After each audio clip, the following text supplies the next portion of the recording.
Fala, motociclista diferenciado, como é que vocês estão? Tudo bem? Começando mais um Tô de Moto Podcast, um podcast diferentão feito para falar sobre moto, para você que gosta de moto e também para você que ainda não gosta. Porque você sabe, a gente vai te convencer aos pouquinhos, né?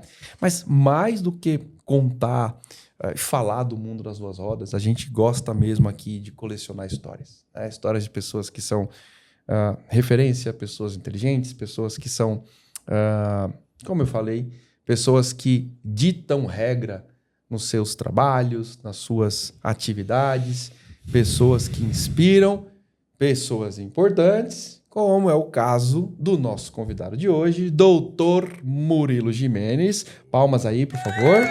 Muito bem, eu falo que tem uma plateia, ninguém acredita. Me ajude. Tá lotado, né? Obrigado. Palmas de novo aí, pessoal. Palmas aí. Viu? Muito obrigado, pessoal. De verdade, uma honra mesmo. De verdade. Olha, enorme. Vocês vão saber quem é o Dr. Murilo Gimenez, mas é uma honra mesmo, porque a agenda dele é difícil. Né? Não é brincadeira. Aqui a gente conseguiu trazer o Dr. Murilo aqui. O Dr. Murilo é uma referência quando se fala em medicina esportiva e ele é conhecido por um trabalho sensacional com atletas profissionais, né? Ele, principalmente no mundo do boxe, né? E do UFC também, né? MMA Por que também. não? MMA. Ele é membro nacional do Conselho de Boxe. Diretor médico do Conselho Nacional de Boxe. Diretor, tá aqui, ótimo. Vai me corrigindo aqui. Não tem problema, vamos embora. E trabalhou aí com muitos medalhistas olímpicos. Eu acho que trabalha ainda, né? Esquiva Falcão. Hoje eu esquiva Falcão. Então, olha só o naipe de quem que a gente está trazendo aqui, né? E qual que é a ideia desse bate-papo com o Dr. Murilo? É uma pessoa conectada à medicina esportiva, então uma pessoa que entende do conjunto fisiológico, da estrutura fisiológica corpo humano. Então, assim, e aí, claro, não quero taxar, né? Mas não é uma pessoa, não é um médico ortopedista, e nada contra os ortopedistas, mas, imagina. Enfim, não é um médico que tem uma especialidade para a gente pensou em trazer uma pessoa que compreendesse da fisiologia como um todo. Porque, afinal de contas, qual que é a ideia e por que essa fala? O motociclismo, ele pede um conjunto fisiológico como um todo. Lógico. Ele exige um conjunto fisiológico como um todo. Eu falei, vamos trazer alguém que manje desse negócio, né? E qual foi a ideia? Vamos trazer alguém que esteja relacionado ao esporte, porque tem tudo a ver. É uma conexão muito próxima ali. O esporte pede um conjunto fisiológico ajustado. Exato. E o motociclismo também pede. Então, você que está aí achando que é só sentar na moto e sair andando, não acelerar e não sei o quê. Não, mas eu não sinto nada. Não, você não sente agora, né? E eu até estava brincando aqui e falava assim, todo motociclista tem hérnia. Essa é uma verdade. Todo motociclista tem hérnia. Motociclista de verdade vai ter hérnia. Isso é fato. Mais dia, menos dia vai chegar. Então, ela chega. Então, o que a gente quer fazer hoje aqui? A gente quer tratar desse tema. A gente quer conectar a moto com a medicina, mas de um jeito... Vocês vão ver o preparo do Dr. Murilo para a gente falar sobre isso. Prazer enorme estar aqui com você, Ângelo. E assim, eu acho que tem tudo a ver, né? A moto também está ligada ao esporte, né? Também como um meio de transporte. E assim, é o lifestyle, né? É o seu dia a dia.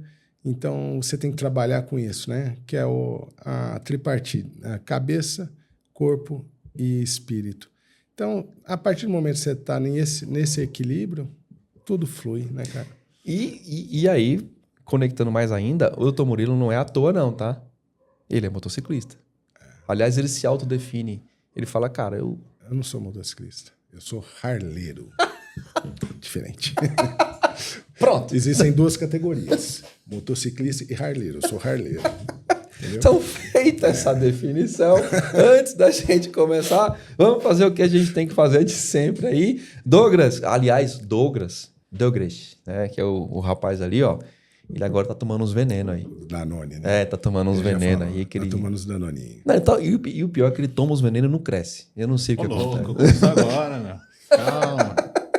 Tá dentro do protocolo ainda. Se passar do tempo, aí lascou, velho. Eu tô fazendo coisa errada. Tá certo. É isso Douglas, vamos lá. O rapaz do veneno. Vamos lá, começar filho. então hoje mais um episódio aí, galera. Vou pedir participação de vocês aí, comentários aí, deixa os comentários de vocês aí abaixo. Se tiver perguntas pro doutor também, deixa as perguntas aí, que é muito importante, mas se fizer bagunça, o bicho vai pegar. Não, já se fizer sabe, bagunça, né? a gente É padrãozinho, vocês já sabem. já sabe da frase, né? Estamos repetindo pra Eu repito evitar uma frase do meu avô e do meu pai. Aqui é uma democracia, mas quem manda sou eu. Exatamente. Então, se fizer bagunça, a gente já põe pra fora e acabou. Acabou a brincadeira. É isso Pronto. aí, o pau vai torar. Fique esperto, não. Faz o CTA, queridão. Vamos lá, Vamos lá. agora canal do YouTube, eu quero que vocês se inscrevam no canal, verifiquem a inscrição de vocês, tá, pessoal? É muito importante verificar isso daí, é um lembrete importantíssimo. Torne-se membro aí para ajudar o canal a crescer cada vez mais, deixe seu like para que esse vídeo chegue até mais pessoas e ative o sininho. Veja lá se o sininho, tá saindo errado. O sininho tá ativado aí para você receber sempre novas notificações de novos episódios e chega por hoje. Tá Muito bem. Não, aproveita aí, coloca no GC aqui as redes sociais do Tô de Moto Podcast, Opa, o Instagram, pra Sem seguir. Já coloca agora as redes sociais do Dr. Murilo. Redes sociais, Instagram. dr.Murilo Gimenez. dr.Murilo Gimenez. A gente vai colocar no GC aqui. E eu já convido você para ouvir esse episódio no Spotify. Você tá vendo agora esse episódio aí? Quando a gente gravou esse episódio, a gente já tinha entrado no Top Charts, na lista de Top 40 podcasts, Top 40 maiores podcasts do Brasil, categoria lazer, que é concorridíssimo, né? E a gente tá no número 24, no dia dessa gravação. Quando você tá vendo aí, a gente já subiu mais um pouco, certeza. Então já se inscreve no Spotify, porque é legal, você tá indo no carro, não dá para ver a imagem, não tem problema. Escuta lá que você vai curtir também, tá? Douglinhas, solta aí já nosso primeiro patrocinador. Black Boots. Se você quer referência de calçado com qualidade, com materiais, com riqueza de detalhes, tá aqui. Black Boots.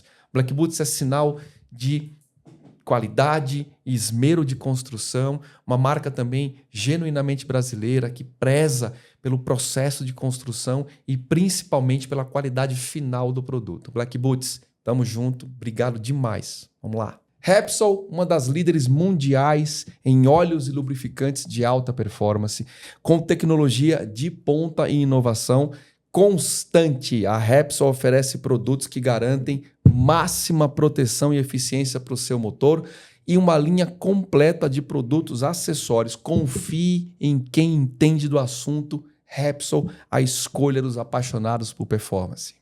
Máquina, uma marca criada para motociclistas e por motociclistas, design minimalista, experimental e às vezes peculiar. A marca é referência na Europa em termos de design, riqueza de materiais e qualidade. Aliás, a gente está aqui com a máquina no nosso cenário, é um equipamento espetacular e não só jaquetas, como calças, luvas, macacão, bolsas e acessórios, tudo para deixar o seu momento em cima da moto ainda mais especial e seguro na cidade ou na estrada. Máquina, valeu demais pelo apoio. Brigadão.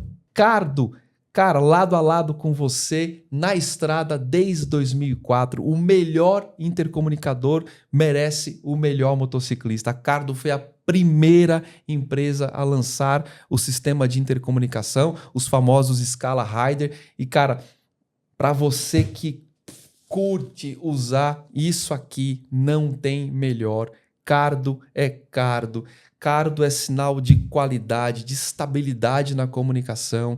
E o mais legal da Cardo é que ela tem um range de produtos gigantesco que vai desde produtos intercomunicadores a partir de R$ 990 até produtos mais específicos que chegam a R$6.000. Para você que anda em ambiente urbano, para você que anda em grupo, para você que curte ir para a estrada com mais gente, esta aqui é a melhor solução. Sem dúvida, é o que eu uso e referencio. Cardo, valeu, muito obrigado, tamo junto.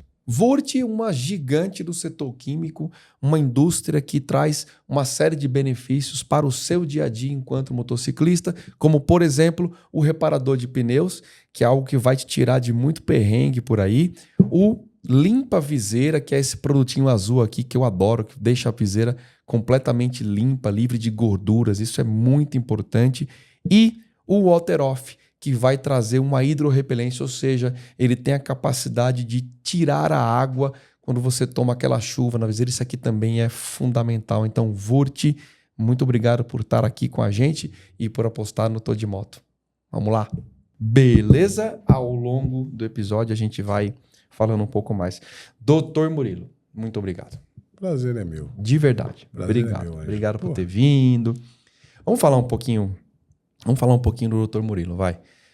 Conta pra galera a especialidade do Murilo, Tá. a vida pregressa da medicina, que a gente conversou bastante ali no café, mas como é que você chegou nesse lance da medicina esportiva? Vou começar lá atrás. Lá atrás. Primeiramente, assim, eu desde moleque, meu sonho era ser médico. Muito atípico na minha família, que a minha família é de Goiânia, embora eu nasci em São Paulo, fui pequeno para Goiânia. A minha família inteira mexe com concessionárias em Goiânia. Então é tudo comerciante. Habib, Patrício, só vai mexer com comércio, né? E eu queria medicina. Então sempre fui um garoto que sonhava em ser médico. Era isso.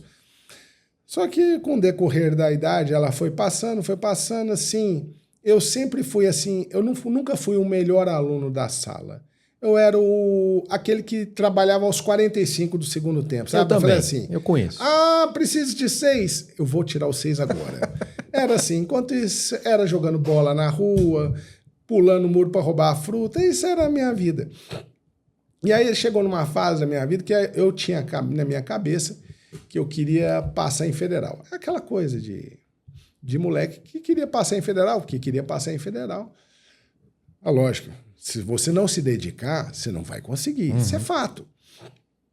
E o máximo que eu consegui foi a primeira fase em Uberlândia. Acho que foi isso, Uberlândia. Aí você vai tendo aquela descrença e tal, você começa a ver que você vai chegando numa fase da idade. Aí eu comecei a trabalhar em banco. E aí você começa a ver dinheiro entrar na conta. Moleque, putz, você começa a sair, você começa a ter outras prioridades. E aí um belo dia o gerente do banco chegou e falou assim, Murilo, você tem potencial demais para crescer no banco. Então você precisa fazer faculdade. Ah, tá. Então é o seguinte, para você crescer no banco, você precisa fazer ou administração ou economia. Eu falei, puta, o que eu tenho a ver com isso? Aí tá bom. Ela falou, o banco paga. Eu falei, bom, então aí tá. mudou. Tá bom. Fui lá, me inscrevi, comecei a fazer administração, fiz administração, cheguei à gerência. Com 22 anos eu era gerente de banco. Mas você sabe que você olhava assim e fala, cara, eu tô no automático. Não é o que eu gosto. Eu falei, mãe, não é a minha pegada. Aí, até que ela falou assim, então, corre atrás do que você quer. Larguei o banco. Um detalhe, o banco faliu, o banco que eu tava faliu, não foi minha culpa, mas o banco faliu. Falei, cara, o start é agora. E aí, comecei, entrei na faculdade particular de medicina, formei em medicina, e aí, o segundo passo, eu queria o quê? A minha ideia sempre foi cirurgia plástica. Eu queria fazer cirurgia plástica. E aí, até que, logo que eu formei, eu comecei a auxiliar alguns colegas. E aí eu entrei numa cirurgia, que é uma cirurgia muito extensa, para quem é médico vai saber, que é a cirurgia de Whipple. Cara, mexe em todo o trânsito gastrointestinal, é uma complicação dos diabos. E essa cirurgia durou 8 horas. As minhas pernas, com 5 horas, eu já não conseguia nem me raciocinar o que eu estava fazendo ali. Juro, eu falei, cara, será que é isso que eu quero mesmo? Aí, beleza, ficou aquela coisa na cabeça. Pouco tempo depois, um outro amigo meu me chamou, que era de cirurgia cabeça e pescoço, para auxiliar numa outra cirurgia, chamava síndrome de Madelung. Essa síndrome de Madelung, ela é lipomatose, tumorzinhos de gordura no corpo inteiro. O cara parecia o cara do Quarteto Fantástico, o Rocha, lá. Rocha, não lembro. O Homem Rocha. Cara, ele parecia um fisiculturista, mas era placas de gordura no corpo inteiro. Então, assim, tinha que abrir o cara, literalmente, dissecar, uma por uma. E ele nunca tinha feito essa cirurgia. Com 5 horas de cirurgia, eu já não aguentava mais. Falei, cara, e agora? Eu dei a ideia. Falei, Marcelo, vamos fazer em 2 tempos essa cirurgia. É muito extensa. Ele, eu também acho, hein? Eu também acho. Fizemos em 2 horas. Então, assim, uma parte do corpo ficou chupada, ficou normal, e a outra parecia um fisiculturista. Ou seja, piorou a situação do cara. Piorou, porque assim, pelo menos o cara parecia que era um fisiculturista. Uma parte puxada e a outra não, mas a gente pensava fazer 3, 4 dias depois, né? Aí entrou uma situação. Ele virou para mim e falou, Murilo, amanhã eu vou pro interior, eu não vou conseguir passar a visita. Passa essa visita para mim. Não sei se até hoje foi de má fé, que ele sabia que eu ia ouvir, ou se ele realmente ia, mas tudo bem, fui passar a visita. Se esse cara tivesse com uma garrucha dentro do quarto, ele tinha dado um tiro no meio da minha testa. Ele falou, vocês acabaram, vocês me pioraram 10 mil vezes. Mas não é que tinha piorado, a gente ia fazer em 2 tempos. Aí eu falei assim, cara, não é minha praia. Eu não vou fazer isso. Eu não vou mexer com cirurgia nem... Aí fiz clínica médica e aí comecei a optar. Falei, agora, o que eu vou fazer da vida? Aí entrei em dermatologia. Comecei a fazer dermatologia. Aí você olha o biotipo desse cara. Como que esse cara pode ser dermatologista? Cuidar de mulher, com vaidade, aquela coisa, botox ali, preenchimento ali. Larguei. Puta, tô lascado. Aí eu falei, cara, e eu sempre, que eu te falei, eu sempre trabalhei com emergência e urgência, sempre foi minha paixão, fui do resgate por 5 anos do Corpo de Bombeiros. Aí eu falei, cara, vou para UTI. Comecei a fazer UTI, gostei demais. Mas aí baixou uma alta análise nessas madrugadas da vida. Eu falei, cara, o que eu vou fazer? 60 anos eu vou estar dentro de uma UTI. Isso é vida? Plantão de 12 horas.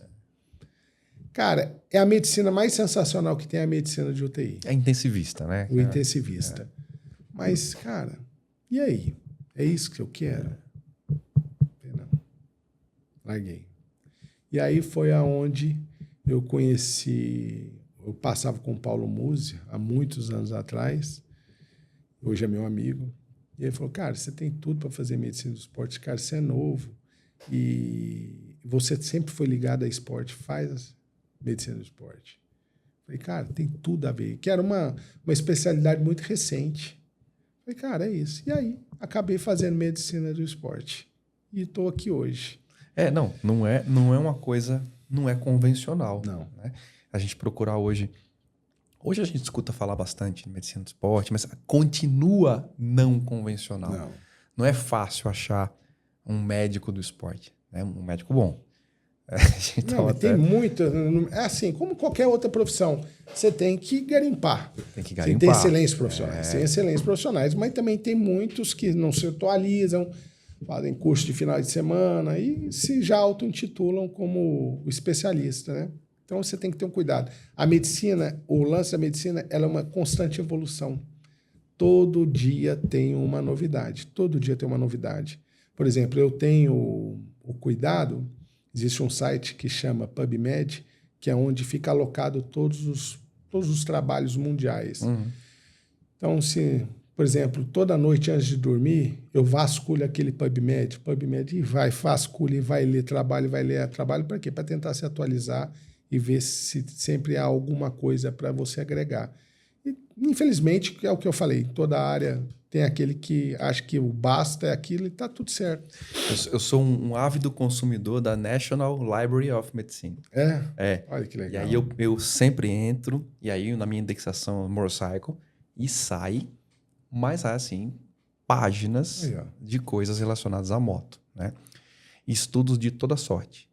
Estudos referentes à musculatura, a parte de saúde mental. Agora, recente, eu vi um estudo conectando a saúde mental e o uso da moto. Uhum. E esse estudo se perdurou e ele teve desdobramentos. É um negócio... Eu também sou aficionado para ver trabalho científico. Né? Eu acho que é por conta da minha formação, enfim, também tem esse lance. Mas me fala uma coisa. Tá? O braço da medicina esportiva, eu entendo que ele deve ter várias subdivisões, vários tentáculos aí. Assim, a medicina do esporte ela é confundida muito com a ortopedia. Uhum. Tem tudo a ver. Só que a medicina do esporte, na sua essência, ela é clínica. Né? Então, assim, mas tem muito ortopedista que também é médico do esporte. Uhum. Mas também o que acontece? A medicina, na sua essência, a medicina do esporte, ela trabalha com o quê? prevenção de lesões. Isso que eu ia falar, ela precede a lesão. Prevenção de lesões, melhora de performance física. E aí, no consultório, no dia a dia, você vê de tudo, né? Paciente que está em obesidade, que você acaba pensando um pouco também da endocrinologia, né? Que a endocrinologia, antigamente, ela trabalhava somente com o quê? Com a obesidade, a perda de peso. Ainda assim, mas hoje eles já estão mais na sua expertise, buscando também deslinkar a área do esporte. Então, assim, tem tudo a ver. Então, você acaba pincelando de tudo um pouco, né? É lógico que você também tem que ter conhecimento de ortopedia, como a gente conversou, aquele que eu te falei em relação, por exemplo, à minha cirurgia, mas assim, nós trabalhamos com prevenção e melhora de performance física. Boa. E aí eu faço uma conexão que também, eu não sei, me corrija se eu estiver errado, mas todo médico do esporte, ele tem um viés de esporte, de praticar o esporte. Não tem como, então, dificilmente. Você conhece algum que não... Então, você vai mais pelo quê? Pela sua paixão pelo esporte. Cara, eu sempre, assim, todo mundo diz assim, uma vez eu ouvi de um amigo meu, e é a pura verdade, falou, cara, você é o verdadeiro pato. Você corre mal, nada mal e voa mal, mas você faz tudo. Cara, não me fala um esporte que eu não conheço que eu já fiz. Minha mulher mesmo fala, cara, é inacreditável. Você faz de tudo, não é bom em nada. Sacanagem. Mas, por exemplo, o boxe eu faço desde os 14 anos, o squash eu jogo desde os 19, mas assim, são esportes... Aí, tem um que também vocês não conhecem aqui, que eu te falei, a peteca, que é muito forte em Goiás e Minas Gerais. Mas assim, no geral, cara, eu participo de todos os esportes. É impossível não conhecer um... Até futebol americano eu já fiz, cara. Tô te falando, eu já fiz de tudo, mas é um verdadeiro pato, né? Corre mal, voa mal e nada mal. Mas o lance do boxe, claro que você gosta, tudo, mas foi isso que te levou para a federação? Ou foi um caminho reverso? Tipo, cara, você entrou lá e começou a fazer o boxe? Não. Boxe eu tenho essa... Né? Boxe é paixão mesmo, desde os 14 anos. Começou lá atrás, nas madrugadas, quando eu começava, o Mike Tyson ia lutar. Meu ídolo é o Mike Tyson, né, cara? Então, aquelas madrugadas malucas, às vezes tinha dia que tinha luta que você não conseguia assistir, aí você tinha que importar as revistas americanas, canadenses. Então, começou essa paixão. E, paralela a isso, aí é onde que eu finquei a estaca, foi o filme do Rocky Balboa. E aí, meu amigo, dali para frente só para trás. Porque, cara, Rocky é o filme da minha vida. Tanto que eu tenho a tatuagem do Rocky Balboa, que é aquela cena da escada da biblioteca, sim, que ele na sobe, Filadélfia, que ele dá aquele soco no ar. Eu tenho ela aqui, a tatuagem. Então, cara, é a paixão da minha vida. Então, assim, e aí juntou Rocky e Mike Tyson. Comecei nos 14 anos, nunca mais parei. Então, o boxe sempre foi a minha paixão. E aí, paralelo a isso, eu já conhecia muita gente da área e eu comecei a trabalhar com o Sérgio Battarelli, não sei se você lembra do Sérgio Battarelli, que foi campeão mundial de full contact e tal. Ele que trouxe o primeiro UFC para o Brasil, na luta do Vanderlei com o Vitor Belfort. Então, assim, é um cara que foi muito ligado à arte. Então, assim, a gente se aproximou mais e ele tinha um evento aqui no Brasil que é muito famoso, teve dois, na verdade, que é o IVC, que era do Vale Tudo, mas esse eu não participei na sua era antiga, eu participei na nova, que era Mão Seca, da onde surgiram as verdadeiras lendas do Brasil, Vanderlei Silva. Eu lembro do Vale Tudo. Que ali era lá no Maxud, você lembra? Eu lembro. Então, o Battarelli, que é o pai da criança. E aí, com o Battarelli, eu conheci o pessoal do Conselho Nacional de Boxe. E aí a gente foi trabalhando paralelo a isso, até um dia que eles me convidaram, falou, vem pra cá que você é o cara para trabalhar com a gente. E eu tô lá no conselho desde 2017. Bastante tempo. 7 anos eu tô no conselho. E aí no kart, vamos colocar assim, no kart de atendidos, né? Quem que a gente pode trazer aqui? O Esquiva. Esquiva, Falcão, Maldonado... Fábio Maldonado foi meu atleta por muito tempo. Hoje, na atualidade, eu estou embora aposentado entre aspas, né? O Fabrício Verdun, mas tive vários. Cuidei também, numa época, do Robson Conceição. Então, assim, foram vários. Show. Vários atletas. Show. Aí vamos lá, vamos ultrapassar o box. Porque aí ele me fala um negócio lá no café, eu falo, como assim? Não, eu fui no Everest. Como assim? Foi, cara. Conta essa história. Cara, foi o seguinte. Não, porque eu vou cortar, porque assim, ó, o Murilo, o Murilo descobriu uma faceta dele hoje aqui. O Murilo é movido a desafios. Né? Você não pode duvidar Não cutuca. o desafio. Não cutuca. Mas isso tem tudo a ver com esporte. Isso é típico do pensamento do esporte. Do esportista, não é? Exatamente. Tipo, cara, vou superar. Não, você não vai. Pô, eu vou. E aí vai. Exatamente. E aí, como é que foi a provocação? Porque assim, ó, vou resumir a história. Ele foi pro Everest. Mas eu quero que você conte a provocação até chegar lá, como é que foi essa experiência, enfim. Então, assim, Qual foi a decisão de ir pro Everest, Murilo? Então, é loucura da minha cabeça, né, cara?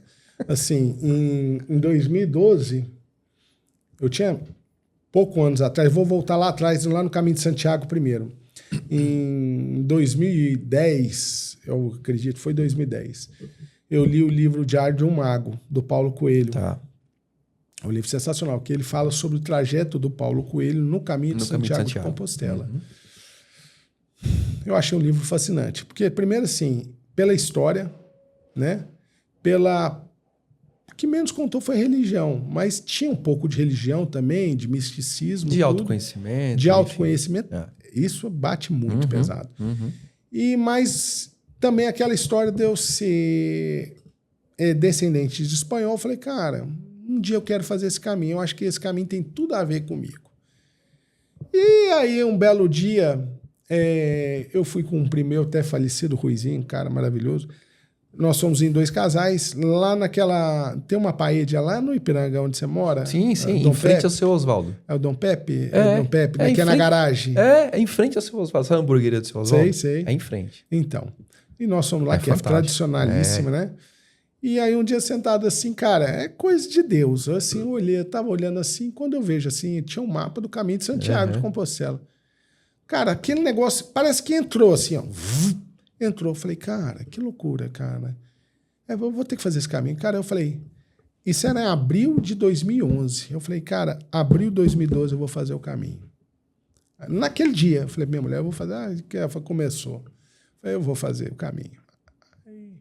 Me preparei, estudei demais o caminho, porque esse caminho você tem que estudar, você tem que saber onde você vai ficar. Não é chegar e sair andando a esmo e achar que... Você faz, mas você vai sofrer. Então, eu estudei, como desde transpiração da bota, como faz para não ter bolha, porque bolha é um parto na sua vida lá, porque são 820 quilômetros em 30 dias. Então, você judia demais o pé. Então, eu estudei muito isso, estudei altimetria, onde que eu ia ficar, Chegou abril, fui pro bendito caminho. Foi sozinho? Então, eu ia sozinho. E aí, um amigo meu que fez faculdade comigo, dava plantão comigo. Aí eu contei pra ele, ele falou, cara, eu vou comprar esse barulho seu, eu vou nesse negócio com você. Eu falei, não tô acreditando que você vai. Ele falou, eu vou. Eu falei, então vamos embora. Cara, e a gente foi. Mas o caminho, ele é seu caminho. Tem dia que você vai fazer com muita gente, tem dia que você vai fazer sozinho. É uma terapia de céu aberto. Eu falo que o Caminho de Santiago é uma terapia de céu aberto. Resumo, fiz o caminho. Entre aspas, terceiro dia que eu tava andando, eu falei, o que eu tô fazendo aqui? Que eu tô fazendo aqui? E aí eu tinha um primo meu, Marco Chaim, que um dia ele falou assim, você não termina esse caminho nunca. Aí é onde entra o desafio. E só vinha a frase dele na minha vida. Porque assim, se não houvesse a cutucada, eu poderia até ter desistido na primeira. Aí eu sentava, o cara falava assim, vou largar. Falava, e o Chaim falando na sua cara? Você vai aguentar? Aí aquilo era uma combustão para mim. Entendi. Terminei o caminho. Apaixonei de uma tal forma que aí eu fiz 2012. 2014 eu voltei, fiz novamente, mas aí de bicicleta. Tá. E 2015 fiz de novo. Aí saindo do sul da Espanha, de Sevilha. Dava 1.200 e poucos quilômetros. Temos fotos disso tudo aí? Tenho. Então a gente tá falando aqui, o Douglas está colocando lá as fotos, já tá aparecendo. Nossa lá pra senhora, galera. Pronto. Foto eu tenho muita. Agora... Mas deixa eu fazer uma pergunta do caminho. Porque é uma coisa, é um desafio. Olha que engraçado. Eu morei na Espanha. Um Aonde? tempo. Morei em Madrid e estudava em Salamanca. Então, ia estudar, voltava. Salamanca eu fui, passei na terceira. Então, eu morei em Argüelles, num bairro em Madrid, perto da Porta do Sol. Porta do Sol, Pronto, claro. eu morei ali um tempo, estudava espanhol. Eu fui para estudar espanhol, enfim. Coisa de faculdade, molecote de faculdade, queria passar um tempo na Europa, sabe? Foi eu lá, falei, não, vou... Como é que eu vou enrolar meu pai? Eu vou falar que eu vou estudar espanhol. E aí fiquei um tempo lá em Madrid. E antes de eu ir e morar, eu tinha tara pelo caminho. Cara, eu preciso fazer o caminho, né? Mas nunca tive coragem. E sabe quando eu preparo? Eu adorava fazer trilha. E depois que eu voltei da Espanha, aí aquilo ficou na minha cabeça. E morreu. Mas é uma coisa que eu quero fazer. Uma coisa que, sabe, eu olho e vejo imagens do caminho e falo, puta, eu quero fazer isso aqui. O que te fez no terceiro dia falar, cara, não quero mais? Porque assim, não é só o cansaço físico. Cansaço, é extenuante. A pé é uma outra parada. Entendi. É uma outra parada. Porque o que acontece? Primeiro dia, e quando você sai de uma região chamada, lá em Navarra, que chama Saint-Jean-Pied-de-Port, na França, e você sobe o Morro dos Pirineus. São 19 quilômetros de subida. Você chega a pegar 14% de inclinação. Então, assim, no quilômetro 7, eu tive minha primeira cãibra na panturrilha, que parecia que ela tinha rasgado no meio. Entendi. Eu pulava que nem Saci Pererê. Aí, pai, leva o Calminex, se amassa e vai, melhorou. Vamos embora. No quilômetro 8 eu tive na outra panturrilha. Aquilo já acabou com o meu humor. E aí subi assim, num desespero. Aí quando você chega no platô, você fala, não, tô bonito, agora é só 4 quilômetros para baixo. Você chegou, você já tá na Espanha. Você sai da França, chega na Espanha. A descida era pior. Porque aí o joelho começa a cantar. E você vai tracionando o corpo para segurar. Eu sei que o último quilômetro eu andei de costas, descendo com os bastões, descendo de costas para não impactar mais o joelho. Então, assim, cheguei no primeiro dia no albergue, que o primeiro ano eu fiz todo ele em albergue. Entendi. Eu queria viver o caminho. Cara, eu cheguei no caminho com 24 quilômetros, eu fiz quase em 11 horas. Foi bizarro. Eu não tinha coragem de levantar para ir no banheiro. Doía até o fio de cabelo da minha perna, doía. Aí fui para o segundo dia. O segundo dia, você vai até Zubiri, que aí é 20 e poucos quilômetros, tranquilinho. Sobe e desce, mas aí tranquilo. Aí do terceiro, foi para Pamplona, depois Belorado. Foi no quarto dia que eu chiei. Em Belorado eu cheguei lá, eu lembro direitinho. Eu estava no albergue e aí estava jantando, nervoso pra cara, irritado, rapaz. Que é o estresse físico. Não era eu não estava preparado mentalmente ainda. Entendi. Eu não estava preparado. Essa força mental eu adquiri no decorrer do caminho. Aí eu olhei uma senhorinha que estava sentada na minha mesa, brasileira, eu nunca mais esqueço. Ela falou, nossa, eu amo isso aqui, é a minha 5ª vez que eu estou fazendo. Cara, eu virei para um amigo meu, tipo assim, cara, eu falei, quem que é essa louca tá falando isso aqui? Que absurdo é esse, cara? Aí eu fiquei com aquilo na minha cabeça, é um absurdo, eu só não largava porque eu lembrava, a cabeça meu primo falando, você não vai dar conta, você vai gastar dinheiro à toa. Eu falei, não, cara. Aí passou mais uns 100 quilômetros, aí a força mental, ela é progressiva. Você começa a ver que você é capaz. Que assim, aí você fala, putz, mas daqui 2 dias tem uma etapa. Cara, pensa no seu eu hoje. Ali, o próximo obstáculo. Esquece aquilo. Para você chegar lá, você tem que passar nesse agora. E aí sua força mental vem vindo. Aí vai 200, 300, 400 quilômetros. Você fala, cara, eu já tô na metade. Tô na metade. 500. Aí você começa a ver que gente ficou para trás, e bolha. E eu não tive nenhuma bolha, Ângelo. Eu não tive nenhuma bolha. Mas o que eu fazia? Eu estudei para evitar esse problema. Eu usava, você tem que comprar uma bota de um número maior. Você primeiro você besunta seu pé com vaselina ou Vic Vaporub. Eu usava Vic Vaporub. Para quê? Porque aí você colocava uma meia fina, depois uma meia grossa. Porque quando viesse o suor, a meia fina jogava para meia grossa. Entendi. E assim, a cada 10 quilômetros eu parava, tirava as 2 meias, secava uns 15 minutos, passava mais Vic Vaporub. Tinha todo um ritual. E assim eu fiz os 820 quilômetros sem nenhuma bolha. Porque é uma reclamação. É uma coisa que é comum. Mas dá bolha, muito, né? dá muito. Entendi. E aí, o que acontece? E assim, você começa a ver que o caminho... Cara, eu falo isso assim, quem me conhece sabe. Eu sou o Murilo antes de 2012 e depois de 2012. Eu fui com essa intenção? Não, não fui. Não fui, sob hipótese nenhuma. Mas é o que eu te falei, é uma terapia de céu aberto. Cara, faltando uns 100 quilômetros, eu não queria que o caminho acabasse. Eu não queria... E eu fui... E assim, eu falando com a minha família me apoiando, mas eu não queria que o caminho acabasse mais. E aí teve um dia, cara, eu lembro direitinho, foi assim, algo de 10 quilômetros, eu sozinho, sem, tipo um deserto. Eu chorei do começo ao fim. Parece que assim, eu vi minha vida passar, assim, capítulo a capítulo. E eu via onde eu errava muito, onde eu poderia melhorar. E aí acabou o caminho. Quando eu cheguei no caminho, eu falei, cara, isso aqui é a minha vida. Eu vou me preparar para vir de novo. E aí fui 2014, de bike, 2015, e agora, esse ano, eu falei, eu vou fazer de novo. E minha esposa foi comigo. E ela nunca foi adepta a esse tipo de aventura, não. Ela sai fora, mas sai vazada. E eu falei, vamos comigo? Ela falou, vamos. Juntamos vários casais. Entre esse meu amigo, esse é amigo meu que foi todas as vezes. Ele foi com a mulher dele, foi também. Só que dessa vez, cara, como a mulherada não tá condicionada, tudo, eu também não tava condicionado. Cara, a gente foi de bicicleta elétrica. Primeira vez que eu fiz de bike elétrica. Que legal. Cara, eu chegava no Japão, bicho. Você não tá entendendo. O meu medo era acabar a porra da bateria, porque você tinha que dosar, fazer a dosimetria, porque você sabia que ia andar 70, 80 quilômetros. E a bike te entrega nisso. Se você pegar a etapa fácil com bateria no porrete, vai faltar. E ela pesa muito mais. É uma bike que pesa 23, 24 quilos. Entendi. Aí você vai chorar. E nós fomos agora, cara. Foi uma viagem maravilhosa. Minha mulher amou de paixão. E agora o que acontece? Ano que vem nós vamos sair de Portugal. Pô, você tá me dando uma ideia de bike. Deixa eu te falar. Se você for, você vai apaixonar. Se você quiser, tem vaga ainda. A gente sai ano que vem de Portugal, passa pelo Porto e vai dar 700 e poucos quilômetros. De bike? Aí, de bike. De bike elétrica. Bike elétrica. Agora não. Olha lá, o Douglas. Não, deixa eu te falar. Olha lá o Douglas ali. Eu peguei tanto amor por bike elétrica, eu não ando mais de bike normal. Eu comprei, cheguei no Brasil, eu comprei uma bike elétrica pra mim. Mas que bike que você faz o caminho? Bike é mountain Não, bike. mas eu sei, mas qual? A MTB, mountain bike. Eu sei, mas é o quê? É uma Scott? É uma...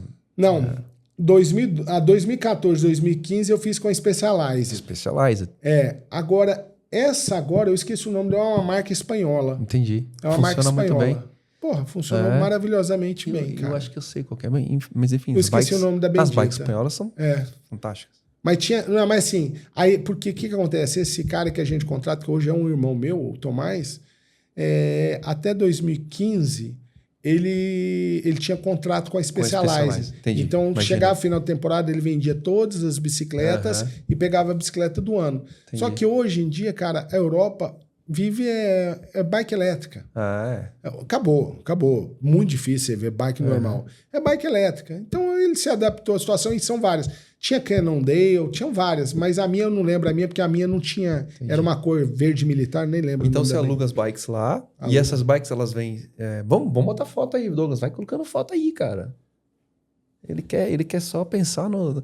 Mas, ela já vem preparada? Ela já vem com os alforjes, tudo? E aí, é o seguinte... Você tá me ajudando muito. Quer facilitar mais? Quer que eu facilite mais sua vida? É o seguinte, o Tomás, ele tem uma empresa chamada bicigrino.com. E então ele faz toda a estrutura para você. Inclusive, ele vai com a van, levando as suas malas. Para com isso. Já preparando o hotel para você chegar no hotel. Então é o que a gente faz com a Rota 66. A Rota 66 é o mesmo esquema, mas só que agora é de bike. Então, a gente pega as motos na Eagle Rider, em Los Angeles, né? Que eu já opero com eles há 14 anos, 15 anos, praticamente. Daí a gente tem uma van, né? Já fiz com 2 vans, já fiz com caminhão, né? Você bota lá a sua bagagem, a van vai seguindo, depois de um tempo... Ela te espera no meio do caminho, vai te direcionar, você vai comer aqui, você vai fazer isso, você precisa, se fura um pneu, você chama ele via rádio. Que legal, eu ia de rádio, o Kiko com outro rádio atrás e eu na frente. Então, assim, vi alguma coisa, furou um pneu, não sabe mexer, o cara vinha, eu tinha que trocar uma peça, o cara parava, já arrumava na hora. Mas aí tem um tempo para fazer isso. Tipo, são tantos dias para cobrir o caminho. São 13, o caminho francês, porque são vários caminhos, o caminho de Santiago, né? O caminho francês são 13 dias. O português, se eu não estiver errado, vão ser 12. Entendi. 12 dias. Entendi. Tudo pré-determinado, tudo Legal. organizado. Não vai na tora, não. Tá doido. Então vamos lá. Vou pensar, vou dar uma secada na pança. Deixa eu te falar, a vantagem da bike elétrica, a pança pode ir junto. Pô, mas meu joelho é estragado. Eu consigo? Biomecânica da bicicleta você pode usar. Eu tô te falando, meu joelho tá zoado também. Nada como falar. Não tem mais desculpa. Acabou a desculpa. Mas, ó, vamos evoluir do caminho que eu quero chegar no Everest. Aí tá. a gente fez o caminho, enfim, com todas essas vertentes. Que aí agora tá começando a conectar o espírito aventureiro. Né? E aí, como é que foi a ideia? Cara, e aí é o seguinte, voltei em 2015 e, como eu te disse, eu coordenava um hospital, uma emergência de um hospital muito grande em São Paulo. E eu comecei a vivenciar muito isso. A minha clínica não estava aberta ainda. Eu estava vivendo exclusivamente para esse grupo hospitalar. E aí, cara, eu fui perdendo minha vida em 2015, 2016. Eu vi que minha vida estava degringolando, ganhando peso, estresse emocional assim na tampa, né? Ligar de madrugada, ó, tá com tantas horas de espera, ou deu pau nisso, naquilo, eu tinha que pegar meu carro, sair da saúde, onde eu morava, ir até a Moca.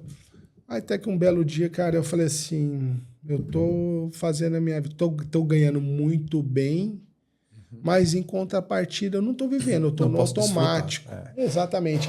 Tô vendo meus filhos crescerem dentro de um apartamento em São Paulo, e não tô feliz, cara. Não faz muito sentido isso, cara. Tá tudo errado. Você tá tendo outras prioridades. Eu comecei a fazer essa avaliação minha. Eu falei, cara, eu tô tendo outras prioridades que muitas vezes ela não vai ser benéfica comigo a médio e longo prazo, nem a longo prazo, a médio prazo. Meu pai morreu muito cedo, pô. Aí eu falei assim, cara, tá tudo errado. Aí chamei o presidente do grupo e falei, ó, eu vou entregar. Ele falou, não, me dá 30 dias, tal. Eu falei, tá bom. Dei 30 dias. Nisso, cheguei em casa, falei, cara, eu preciso mudar minha vida, não é amanhã, é hoje. Chega, já deu. E eu tava nessa transição de mudar para Sorocaba, tava já olhando casa para Sorocaba, que já era um ponto que eu queria sair dessa vida minha do automático. Eu queria ver meus filhos brincando na rua, andando de bicicleta, arrancando tampão de dedo, jogando futebol na rua. É assim que eu cresci, eu queria eles assim. Entendi. Isso é uma vida saudável. Eu cresci assim também. Na frente da televisão, videogame, engordando, sapando. Não faz sentido. Eu queria proporcionar a eles. Eu falei, cara, eu tenho condições de proporcionar isso. Eu posso morar numa cidade próxima de São Paulo, que eu venha para São Paulo e eles vivam bem. E aí foi quando eu mudei para Sorocaba. Só que aí eu falei, Lu, cara, eu preciso de alguma coisa para me dar o start. Aí tá. Não lembro o que foi, eu não lembro o que foi. Cara, eu falei, cara, eu vou fazer o caminho do Everest. Ninguém acorda tomando um café, eu vou fazer o caminho do Everest. Eu vou pro Everest, eu vou fazer até o acampamento base. Aí cheguei e falei pra minha mulher, tava tomando café. Eu falei, cara, tava tomando café. Eu falei, Lu, eu vou fazer o Everest. Ela quase... Não, sabe, agora eu vi. Eu falei, eu vou. Ela falou, e ela sabe, quando eu ponho um negócio na cabeça, ninguém me tira, esquece. Ela falou, não, mas você vai morrer lá, meu camarada. Você vai me deixar de mal a pior aqui. Eu falei, eu vou fazer. Não, mas vamos esclarecer. O acampamento base tem mais de 5 mil. 5.885 então, metros. São quase 6 mil metros. Pô. O que é? Pico da Bandeira tem Depois eu vou aqui? te dar a foto, eu vou te mostrar. Eu vejo o cume na minha frente. Aí vamos chegar lá. Aí eu falei, era 6 de julho de 2017. Eu falei, Lu, a partir de amanhã eu começo a treinar. Aí eu já estava começando a clínica, já estava preparando a minha clínica para começar a abrir. Falei, cara, tá encaixando tudo, é a hora. Falei, Lu, é agora. No dia 7 eu comecei, todo dia, todos os dias da semana, eu estava fora do peso. Então eu falei assim, cara, eu não posso ter algum esporte que faça um impacto muito grande. Então, que eu nadei muitos anos, eu falei, cara, todo dia 2.000 metros de natação, de manhã, seguindo uma dieta rigorosa, à noite musculação. E assim, até eu chegar num patamar que eu já possa começar a correr. E assim foi, de 6 de julho, eu prometi para ela, em janeiro eu estaria com os 2 dígitos. Batata. Nos primeiros dias de janeiro eu já estava condicionado, muito bem condicionado, já estava correndo 10 quilômetros, continuando nadando e puxando ferro. Quando foi em abril, nós embarcamos para Katmandu. E aí eu fui com a Karina Oliani, que hoje é uma amicíssima minha. A Karina Oliani, para quem não sabe, é a rainha das aventuras. Ali é louca. Eu vou trazer ela aqui. Eu tenho contato, eu te Não, passo. eu tenho também, a gente já conversou. Ali põe muito homem no chinelo, ali não tem medo de nada. Ali é louca. E aí eu fui com ela para Katmandu, de Katmandu a gente foi para Lukla. Aí eu tenho um detalhe, nesse inteirinho não existe ninguém na face da Terra que tenha mais medo de avião do que eu. Não tem. Pô, pra ir Só pra Katmandu já é uma sofrência. Não, hein? só que de Katmandu para Lukla, não sei se você sabe, é o aeroporto mais perigoso do mundo. São 420 metros de extensão à pista, 9% de inclinação, montanha daqui e montanha daqui. Ele não aceita arremeter. A partir do momento que você mirou, você tem que descer. Tanto que o avião que eu fui, eu tenho o avião e eu te mostro. O mesmo avião, 30 dias depois, bateu na cabeceira, morreu todo mundo. Acidente lá é mato. E eu tinha que encarar o aeroporto de Lukla ainda. Cara, falei, já que é para encarar, é aquele negócio. Se eu tenho que encarar, eu encaro. Eu tenho medo, mas eu não deixo o medo me dominar. Eu fui, desci no bendito aeroporto de Lukla. E aí, cara, nós éramos 25, acho que terminaram 18 ou 17, eu não lembro. Porque os percalços ocorrem da altitude. É sacrificante, é um trekking muito pesado, é muita subida. A gente começa em 2.200, que é o aeroporto 2.500, o aeroporto de Lukla, e vai até 5.800. Então, assim, é muita subida. Meu mental estava muito bom. Salvo um belo dia que a gente aclimatou em Nanshi Bazar, que é um vilarejo, o maior vilarejo do caminho.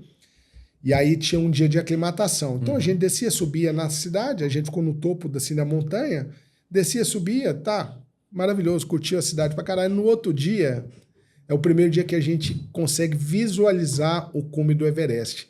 Faltava o quê? Uns 40 quilômetros, 30 quilômetros, mas você já via ele. E aí o meu mental abalou aí. Por quê? Porque foi um sacrifício chegar até Nanshi Bazar, mas de Nanshi Bazar para Pomboche, eu não lembro, que é o mosteiro que a gente dorme, dos budistas, acho que é Pomboche ou Temboche, eu não lembro. Eu sei que saí de Nanshi Bazar, aí eu falei, vamos continuar a subir. Cara, era uma descida sem fim. A gente teve que descer tudo de novo para subir de novo. Na hora que eu desci, que eu cheguei, que almoçava, que aí tinha que subir tudo de novo, ali eu falhei. O motor começou a ratear. Cara, eu falei, acho que eu não vou conseguir, cara. Porque aí era o mental, não era o físico, era o mental. Falei, cara, como que eu tava lá em cima, vou ter que descer para subir de novo? Aquilo para mim era um crime. Cheguei aos trancos e barrancos, aí eu lembro nesse dia a gente chegou, os monges estavam jogando futebol. Tiramos a roupa e fomos jogar futebol com os monges. Tomamos um pau disso, acho que 10-0, cara. Os velhinhos deram um pau na gente, mas tão grande, cara. Cara, os caras estão preparados com altitude, cara. Com 5 minutos, a língua tava de fora. Não, foi um caos. E aí, cara, dormi. Quando eu amanheci, nevou naquela noite. Cara, era um outro cenário. E aí, aos passos largos, a gente foi chegando até o último dia em Gorakshep, que é um dia antes do acampamento base, que foi onde eu te falei que era até médico, ginecologista, atleta, começou a falar nada com nada, e quando a gente viu, ele estava em edema cerebral. Porque você tem que trabalhar muito a altitude, você tem que hidratar muito, beber muita água durante o caminho, porque a desidratação lá é um dos fatores que fazem você falhar. E teve que descer de helicóptero, enfim, foi um caos. Mas aí eu acordei 5 horas da manhã para chegar no acampamento base. Ali eu cheguei à conclusão que eu estava no meu limite. Aí você fala, porra, acampamento base, chega lá. São 6 mil, cara. São praticamente 6 mil de altitude. Então, de novo, o Pico da Bandeira tem quanto?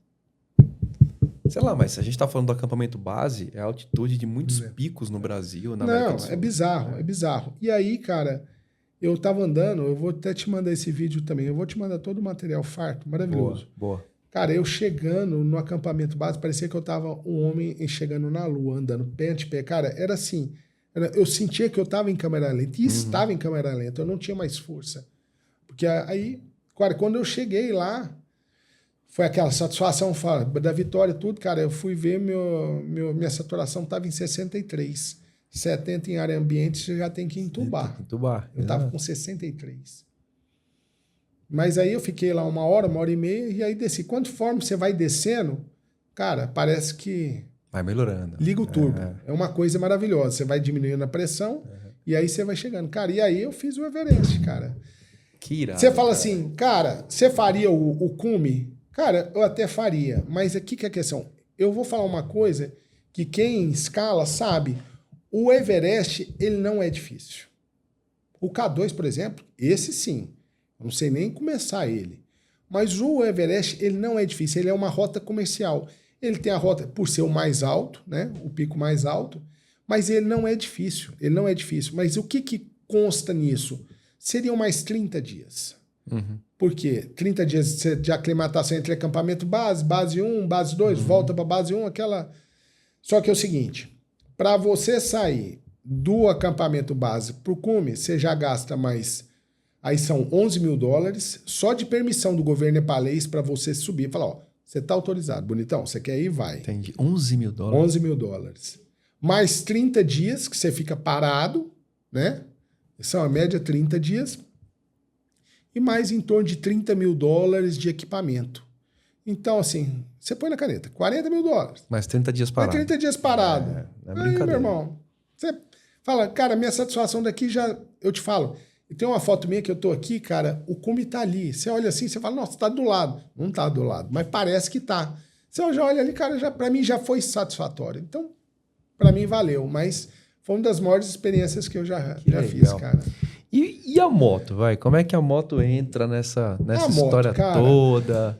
Você sabe por quê? Vou te falar um negócio legal aqui.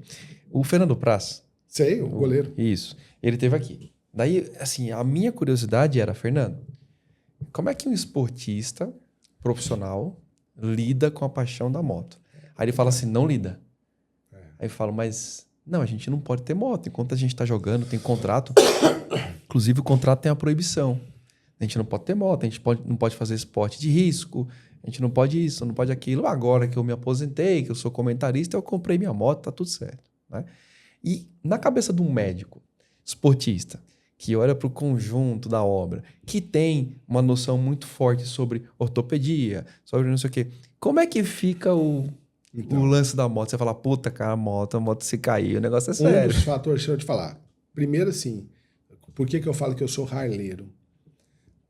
Primeiro que o estilo de moto é um estilo que me agrada. E segundo o quê? Pela segurança. Porque o harleiro, geralmente, não é aquele aventureiro que vai correr, que vai, não. Ele quer curtir a vibe. Esse é o primeiro ponto. E aí, o que acontece? Eu aprendi, sem minha mãezinha afinada, que não sabe agora, tá sabendo, eu aprendi primeiro moto do que carro.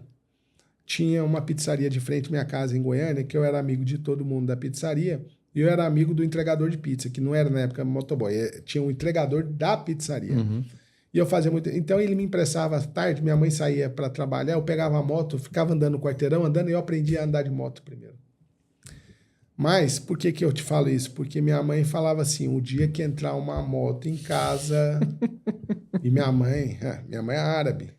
Ela falou, eu picoto ela inteirinha, mas não sobra uma peça aqui dentro dessa casa.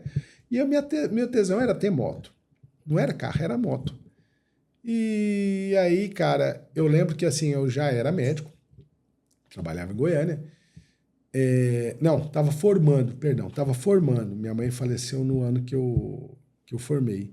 Eu estava formando, eu já estava fazendo estágio, tudo, mas aí você já dava aqueles plantãozinhos, né? Naquela época a gente conseguia, hoje não existe isso mais. Então eu já tinha um dinheirinho, cara, eu comecei a namorar a Shadow. Lembra a Shadow da Honda? Lembro. Cara, eu achava ela maravilhosa. 650. Eu achava maravilhosa. Era o estilo, tanto você vê que lembra muito a Harley. Era o estilo que eu amava. Cara, eu quero ter uma Shadow. Aí ventilei essa história. Ela falou, compra, vai lá. Eu quero ver se é macho de você comprar. Aí minha mãe faleceu. Quando minha mãe faleceu, eu já estava trabalhando em Goiânia, tudo. E aí, eu tinha um problema sério em chegar no horário no plantão. Cara, eu sempre fui complicado de chegar no horário. Sempre chegava atrasado. Aí, cara, eu falei, preciso melhorar isso. Tá tudo errado aí. Cara, o colega tem compromisso, eu não posso. E Goiânia, o trânsito começou a ficar meio caótico nessa época. Aí eu falei, cara, eu vou comprar uma scooter. Vou começar leve, vou comprar uma scooter. Aí comprei uma scooter 250, cara, nossa, um ar de sensação de liberdade, aquele prazer. Eu sei. Cara, e aí eu continuo chegando atrasado, mas chegava mais com tempo menor. Se era o plantão começava às 7, eu chegava às 7h10. Eu chegava às 7h30, 7h40. Mas aí eu fui pegando gosto pelo negócio. Nesse inteirinho eu fui me convidaram para ser diretor médico numa empresa em Joinville, de emergências médicas. Aí levei meu scooter para lá, continuei usando meu scooter. Aí, passados 2 anos, eu vim para São Paulo, morar em São Paulo. Falei, cara, eu não vou andar de moto aqui, é aquela coisa, né, questão de segurança. Cara, eu tenho filho pequeno, aí eu já tinha filho, então não tinha no meu casamento, no meu segundo casamento. Falei, cara, aí eu tenho que ter mais responsabilidade. Aí vendi meu scooter. Quando eu fui embora para Sorocaba, em 2016, eu falei, é agora. Mas não quero saber. Fui atrás do Borjão, um abraço. Fui atrás do Borjão, falei, cara, eu quero, o que você tem aqui, cara? Me orienta. Aí ele foi e comprei uma Breakout. Cara, Breakout maravilhosa. Tava com 3.000 quilômetros. Cara, apaixonado nessa Breakout, vai e vem. Mas assim, só viagenzinhas curtas, São Roque, essas coisas assim, nada de extenso. Aí até um dia que eu fui lá conversar com o Borges, cara, eu vi uma Fat Boy, aí já pulei pra Fat Boy. Fat Boy, cara, é a moto da minha vida, cara, Fat Boy. E aí, cara, curti muito a Fat Boy. Aí, uns 3 anos depois, um dia eu fui buscar um casaco que tinha chegado, que eu tinha encomendado, cheguei, cara, vi uma Road Glide preta, não sei se você já viu essa preta, que a Star Wars, que é toda preta, não tem nada cromada. Já. Eu olhei e falei, que porra é essa, Borges? Falou, não, você não conhece? É maravilhosa. Eu falei, Borjão? Pra que eu vim aqui, Borjão? Cara, namorei, vai e vem, comprei a bendita. Só que a Road Glide, ela é maravilhosa, só que ela é pra estrada. E eu gostava de usar muito na cidade também. Você anda, cara. Assim, eu nunca caí de moto. Mentira. Caí 2 vezes. As 2 vezes eu parado com a Road Glide. Não. Normal. Tem muito peso envolvido. É meia tonelada. Então, eu caí parado. Só que assim, cara, ela é muito ruim de estacionar. Tal, assim. Então, assim, eu fiz umas 2 viagens, 3 viagens com ela. 2 viagens eu fiz com o Vanderlei Silva. Cara, uma vez teve uma viagem muito boa, cara. O Vanderlei tem Harley também. Ele tem Road Glide, ele tem Road Glide. Vanderlei, pô, harleiro. Teve uma vez que a gente fez uma viagem que era da Triumph, que era a galera da Triumph para fazer um editorial, alguma coisa assim. Aí tava mas eu tava de Harley, então eu tinha que sair lá atrás, eu não pude, na hora da filmagem eu tinha que andar lá atrás, com a traineira, e os caras de Rocket 3. Aí tava o Vanderlei, tava o Minotauro, tava o Fogaça, tava o André, o dono da Venom. Tinha uma galera. Então, assim, quando tava filmando, a gente andava junto, senão atrás. Então, assim, eu era o único harleiro da pegada. Então, assim, eu fiz algumas viagens assim, tal. Fiz outra viagem com o Vanderlei, um tour da Venom, que foi eu, ele e o André só. Bauru, Novo Horizonte, alguma coisa assim. Mas assim, cara, paixão minha moto, era a moto. Aí, cara, mas eu entrei nessa pegada. Falei, cara, Road Glide é maravilhosa para quem pega estrada. Não tem nada mais confortável que aquela moto. Não tem, esquece. Eu faço Rota 66, preferencialmente numa Road Glide ou numa Ultra. A Ultra também. Sempre faço isso. Eu tive Ultra, enfim. Mas é sempre minha escolha, Road Glide ou Ultra. Então, e aí o que acontece? Cara, a moto tá ficando mais parada porque, assim, eu comecei a ter dificuldade de parar na clínica. Às vezes tinha um carro, eu não conseguia ficar parado, tinha que entrar, dar a volta, arrumar outro lugar, pôr mais para trás. Falei, cara, eu acho que eu tenho que juntar as duas coisas, tanto estrada quanto cidade. Uhum. E aí eu vendi agora há pouco tempo a minha Road Glide e eu já tô namorando, vou pegar a Fat Boy de novo. Aí a Fat Boy eu não largo mais. Mas minha paixão é Harley, É porque cara. ela atende, né? A Fat Boy é Não, boa, ela é maravilhosa. versátil, E ela tem estilo, né? Convenhamos. A bicha tem estilo pra cá. Aí você lembra do Exterminador do Futuro. Todo mundo Hasta tem la essa... vista, baby. Pô, como é que você não vai lembrar, cara? Ó, motos que você não pode pegar. Que aí você vai criar, você vai arrumar pra cabeça. Eu fiz a Rota 66 com várias motos já. Várias. Eu fiz uma vez com uma Roadmaster da Índia. Sei demais. Ó, minha cara. É. Desde o banco de couro de verdade, sabe assim? Você olha e fala, cara, isso aqui é couro de verdade. Até o acabamento, até o som, é outra coisa, sabe? Assim, outra coisa. Outro mundo. É outro mundo. Aí fiz uma vez, cheguei na Eagle Rider, era 2013, aniversário da Harley Davidson, todas as motos locadas, um caos pra pegar a moto. A pessoa da Eagle Rider falou assim, ó, eu tenho as motos pra você, mas a sua eu vou ter que dar pra outra pessoa. Aí eu falei, lógico, pô, pega a minha e dá pro cara, que ele queria uma outra, enfim. Ela falou assim, dá uma olhada no galpão, vê o que você quer pegar, né? Vê o que sobrou lá e... Aí eu comecei a entrar e... Aí eu olhei pra um Goldwing. Nossa! Rapaz! Não, essa é a top. É a top das top. Aí eu olhei pra Goldwing, olhou pra mim e eu falei... Essa é o Rolls Royce da estrada. Eu ia falar exatamente. É o Rolls Royce da o estrada. Rolls Esquece. Cara, o pessoal chegava moído. E eu chegava inteiraço. Imponente. Assim, ela não vibra. Ela é um negócio, assim, absurdo, né? E é uma moto que é leve. É leve? Ela parece pesada, mas não é. Que ela é maior que Ela é um pouco maior, ela tem um trecho maior, não sei o quê, mas a ciclística dela torna ela muito leve. É um negócio assim... A dirigibilidade dela é melhor. Experimenta. Meu primo tem uma. Ele não larga ela por nada. Experimenta. Por nada. Experimenta a GT da BMW. A K. Essa eu não conheço. Então, é a mesma pegada do Road Glide, mesma coisa, né? Mesma coisa, é uma moto Touring, tá bem? Cara, Murilo, É mesmo? experimenta, só pra você, né? Acho que na vida a gente tem que experimentar as coisas. Lógico. Né? Eu ia fazer agora com a BM, mas na última hora me arrumaram uma Road, eu falei, não, tá bom, vamos de hoje, não tem problema. Viu? Deixa eu conectar um pouco, vamos aproveitar, falar um pouquinho de moto aqui. Eu queria te fazer, a gente preparou uma pauta que eu não vou passar tudo, mas eu queria que a gente começasse a conectar para falar sobre, assim, o mínimo de preparo físico que uma moto exige. Né? Então, vamos começar por aqui. Na tua cabeça, de médico do esporte, né? Qual é o mínimo de preparo físico que uma moto exige? E aí eu vou colocar uma percepção, né? Que as pessoas... A moto exige esse tipo de coisa? Não deveria, mas ela exige, porque as pessoas entram nesse barulho. Né? Cria-se uma romantização enorme em relação à moto, e vão andar de moto, e aí não há a preparação. A preparação que eu falo para as pessoas falam, é curso de segurança. Não, é também curso de segurança, né? Mas tem uma preparação conectando a compleição física, tem o lance do reconhecimento do limite, tem o lance da ergonomia, tem o lance da força, e eu acho isso muito divertido. Né? Divertido é a palavra assim, mais tranquila que eu posso usar nesse sentido. Porque eu vejo pessoas com uma compleição física incompatível com uma moto de meia tonelada. Exatamente. Eu vejo o cara de 1,50, por favor, né? Antes que comece o negócio. É o que eu te falo, por exemplo, olha o meu tamanho. Cara, ela me derrubou. Eu parado duas vezes. Parado na porta de casa. Ela começou a pender. Não segura. Não segura. Ela tem um ângulo que ultrapassou. Não tem como. Mas, digamos assim, eu vou chegar para você e a gente vai fazer uma consulta, né?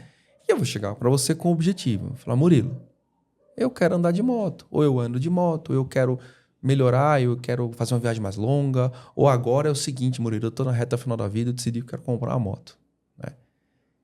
que você falaria para mim? Vai. Cara, a primeira coisa, assim, numa situação dessa, porque existe, assim, 2 tipos, né? Aquele motociclista de final de semana, aquele que anda na cidade, e aqueles que, assim, sua grande maioria dos motociclistas, aqueles que gostam de pegar fim de semana, sair fazer uma viagem com a esposa, ou entrar num grupo de motociclistas e fazer essas viagens. Esse é um pessoal diferenciado. Por quê? Porque você tem que pensar numa seguinte situação. Seu corpo está adaptado a utilizá-la? Porque muitas vezes, uma coisa é você sair daqui e ali andar 10 quilômetros, parou ali, tá tudo certo. É a mesma coisa que você tá... Agora, seu corpo suporta 150, 200, 300, 400 quilômetros numa moto? Não. Aí é onde entra o quê? O condicionamento físico. O condicionamento físico tem que ser paralelo a essa utilização. E aí, quando eu falo nisso, é indispensável o quê? Primeira coisa, alongamento. A pessoa tem que fazer esse seu alongamentozinho diário para preparar o corpo para as trabalhadas que você vai ter no seu dia a dia. E o principal, esse é imprescindível, que é musculação. Você tem que fazer da musculação... Ah, eu vou para academia. Puta, eu não tenho saco para academia. Eu vou te falar, eu tenho pavor de academia. Mas eu vou todo dia. Por quê? Porque você precisa. Você precisa preparar seu corpo para as adversidades. Ah, meu amigo, não tem... conduta. Eu falo para meus pacientes, a musculação, ela é conduta terapêutica. Ela é conduta terapêutica, não é luxo, não é hobby, não é prazer se olhar no espelho, não, eu tô bem. Cara, isso aí é o complemento, ele vai vir. Se você tiver um treinamento condizente, se você tiver uma dieta, o corpo vem. Isso aí vem, fato. Mas eu falo por seu dia a dia, para o seu acompanhamento diário. Então, o motociclismo e a musculação, eles têm que andarem juntos. Você vê aqueles senhorzinhos capengando, cara, você vê, sai da moto, tá parecendo um corcunda. Cara, aquilo lá judiou demais o corpo. A exaustão que você lega, e se você acha que você não leva uma exaustão, você leva uma exaustão tênue em cima de uma bicicleta. De uma motocicleta. Você leva essa tensão. Então, você tem que preparar esse corpo. Então, você tem que ter uma dieta também condizente à sua preparação. Uma dieta rica em proteína, para quê? Para ganho de massa muscular, evitar o quê? O catabolismo. Você tem que ter uma quantidade X de carboidrato para uma viagem tênue. Para quê? Para te dar energia, para até te dar percepção motora, porque muitas vezes você, sei lá, você tá numa viagem, de repente você sente uma fraqueza. Cara, isso é muito condizente o quê? Uma dieta errada. Então, se você vai pegar uma viagem, se vai fazer uma viagem extensa, você tem que estar associado a isso tudo. Então, assim, é preparação física, é preparação mental e saber também que a sua dieta tem que estar condizente a isso. Muitas vezes a gente pensa só acelerar e ir embora. Não, cara. Você vai danificar seu corpo. E vai. Isso é fato. É aquilo que a gente estava brincando lá. Qual motociclista que não tem uma hérnia? Eu não conheço. Não tem como. Não, se ele acha que não tem, ele tá enganado, que ele já tem e não tá aquela sabendo. dorzinha que você tá... porque ela não agravou ainda. Mas todos... Então você tem que preparar. Você tem que ter uma musculatura condizente, seus paravertebrais, para te dar a postura adequada em cima de uma moto. Isso aí é fato. Porque senão, meu amigo, você vai andar, você vai, mas você vai judiar do seu corpo. E aí, quando chegar lá nos seus 50, 60 anos, você tá entrevado. Não, eu vi agora, enfim, Rota 66, acabei de fazer, cheguei tem 3 semanas, mais ou menos, e levei 43 pessoas dessa vez, né, comigo, e 31 motos. Então, eu era o 31º guia e 30 motos atrás de mim. Né? E houve uma conversa prévia de 1 ano e meio, né, onde eu falei várias coisas. Uma das coisas que eu falava condicionamento físico. Eu falava, olha, não é oba-oba. Não. Não é um passeio até o Serra Azul. Né? É quase que uma expedição. É uma viagem assim, não, mas nos Estados Unidos. Os Estados Unidos tem estrutura, deixa eu falar. Durante 2, 3 dias, a gente vai rodar em meio a locais que não tem sinal de celular. Nos Estados Unidos. Vocês vão pegar calor do deserto, 50 graus a gente pegou agora. 50 graus. Né? Nossa Senhora. E parecia um dominó. As pessoas ali, se você olhar, a pessoa tá morrendo. Ele tava assim, ó. E ele tava eu parar, a pessoa dormindo. Eu falava, cara... Qual o perigo? Vamos tomar água. Vamos Hidratação, tomar nesse bastante caso, água. é né? primordial. Então, e aí eu via comida errada, eu justamente falava assim, olha, uma viagem como essa, todo mundo ia comer, eu falava, tá vendo aquele chinês ali, que a gente parava numa cidadezinhas que tinha aquelas praças de alimentação, tá vendo aquele chinês ali? Chama Panda Express, é bem conhecido nos Estados Unidos. Vai lá e come macarrão. Tira energia. Não, mas eu vou comer uma salada. Eu falo, não. Faz o seguinte, vai lá e come macarrão pra mim.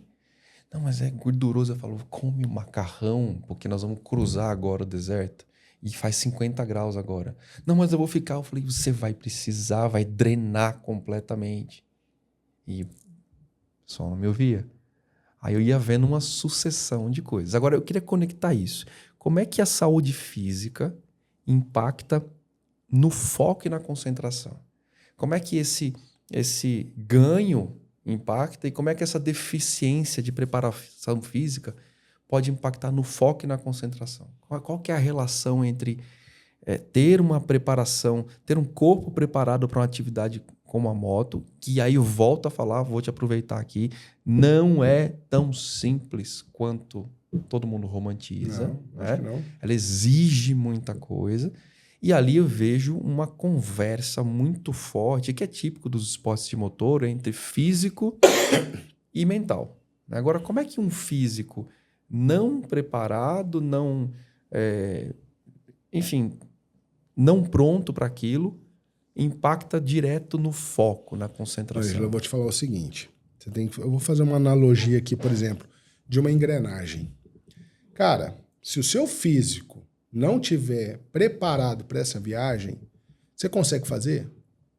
Pode ser que sim, pode ser que não. Uhum. Mas por quê? Se o físico não tiver condizente, ele vai impactar no quê? No seu mental, porque o seu mental vai ficar abalado. Você fala, putz, será que eu vou conseguir? Será que eu não vou? Eu tô cansando. Será que eu vou ter uma lesão? Será que eu não vou? E nisso, o seu pico de cortisol aumenta, o seu estresse aumenta, Uhum. e aí começa a engrenagem já não trabalhar de forma uniforme. Então é a mesma coisa também com o mental. Você pode estar com um físico maravilhoso. Eu já vi atletas com um físico impecável, mas o mental não funcionou.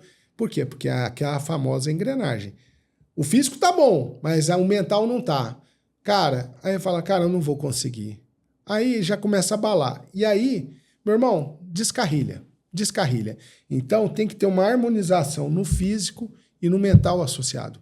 Se os dois não andarem junto, esquece, não vai funcionar. Não vai funcionar. E se você sem o físico, você faz sem o mental, você não faz. Você pode até fazer, mas você vai fazer a duras penas e vice-versa. Tem que ter a sincronia. Se você não tiver a sincronia, você não vai fluir. Isso é fato. E você como médico, o que você indica como uma prática? Aí é onde entra também o quê? A terapia multidisciplinar. Boa. A terapia multidisciplinar, se você vai numa expedição, se vai numa aventura, seja o que for, você tem que trabalhar com a terapia multidisciplinar. Quando eu falo terapia multidisciplinar, porque é o seguinte, o médico de esporte, cara, eu sei sobre exercício físico? Lógico que eu sei. Uhum. Mas será que eu estou habilitado a ensinar? Aí são outros 500. Tá bom. Eu sei para mim. Então, o que acontece? Quando você entra com a equipe multidisciplinar, é o médico que vai cuidar da homeostase do corpo, trabalhar com o equilíbrio do corpo. Boa. Vem o educador físico para te preparar para aquela situação, preparador físico. Uhum. Vem o nutricionista para te trazer uma dieta compatível com o que você vai se preparar para isso. Aí entra o probiótico, prebiótico, entra tudo. E entra o quê? O principal, na minha concepção, isso, porque isso aqui é fácil. Se você seguir, vai embora. O psicólogo. Aí tem onde entra também o psicólogo do esporte. É onde o cara vai trabalhar a sua mente, que a sua mente é o seu motor. Não adianta, porque tudo aquilo ali é fácil, só seguir. Agora a cabeça, ela é muito complexa. Então, eu te pergunto, você que é do meio, Murilo, como é que o psicólogo trabalha esse... Porque, veja, eu tô olhando assim, ó. Você tá com... É o que você falou, você tá pronto, o corpo tá, a máquina tá toda bonitinha. E aí você falha porque o mental... Mental não vai junto. A gente vê isso em atleta profissional. Mas a gente vê muito. isso nas Olimpíadas. Mas muito. Por exemplo. Mas muito. Mas você que é do meio, como é que se trabalha o psicológico para fazer, por exemplo, uma viagem de moto? Vamos lá. Digamos que eu quero fazer uma grande expedição de moto, eu vou me preparar, peguei todo mundo, fiz a coisa toda. Murilo, eu tô pronto. Você vai falar, cara, E o psicólogo, como é que tá? É. Como é que um psicólogo do esporte, como é que você vê atuando? Cara, enfim? ele é o que eu te falei, para mim ele é de suma importância. Que é aquilo, a máquina às vezes vai estar pronta, só que se o mental não está pronto, complica. E aí ele entra o quê? Para conhecer o seu eu. Ele vai conhecer o seu dia a dia, ele vai conhecer as suas aflições, ele vai conhecer as suas angústias e ele vai ter que trabalhar em cima disso. Ele vai saber o ponto de limite, né? Exatamente. Até onde ele pode puxar a corda. Uhum. Ele vai ter que te conhecer. Porque se muitas vezes, cara, senão você vai falhar no caminho. Eu vou te falar, no caminho de Santiago, cara, é aquela coisa. O mental tem que estar bom, mas eu já vi muita gente falhar no caminho de Santiago, cara. Que teoricamente não é nada demais. Então, o mental, ele tem que estar linkado com a atividade física. Isso é primordial. E tem excelentes profissionais no mercado que sabem trabalhar isso, que sabem a nuance de saber deixar, falar assim, ó, agora ele está pronto para a batalha. A gente falando de luta, cara, eu já vi muitos atletas, cara, que são excelentes, mas o mental não anda junto. E se não anda junto, cara, ele vai falhar. E entra aqui no ostracismo. Cara, tem vários exemplos em relação a isso. Você fala, cara, é um pecado.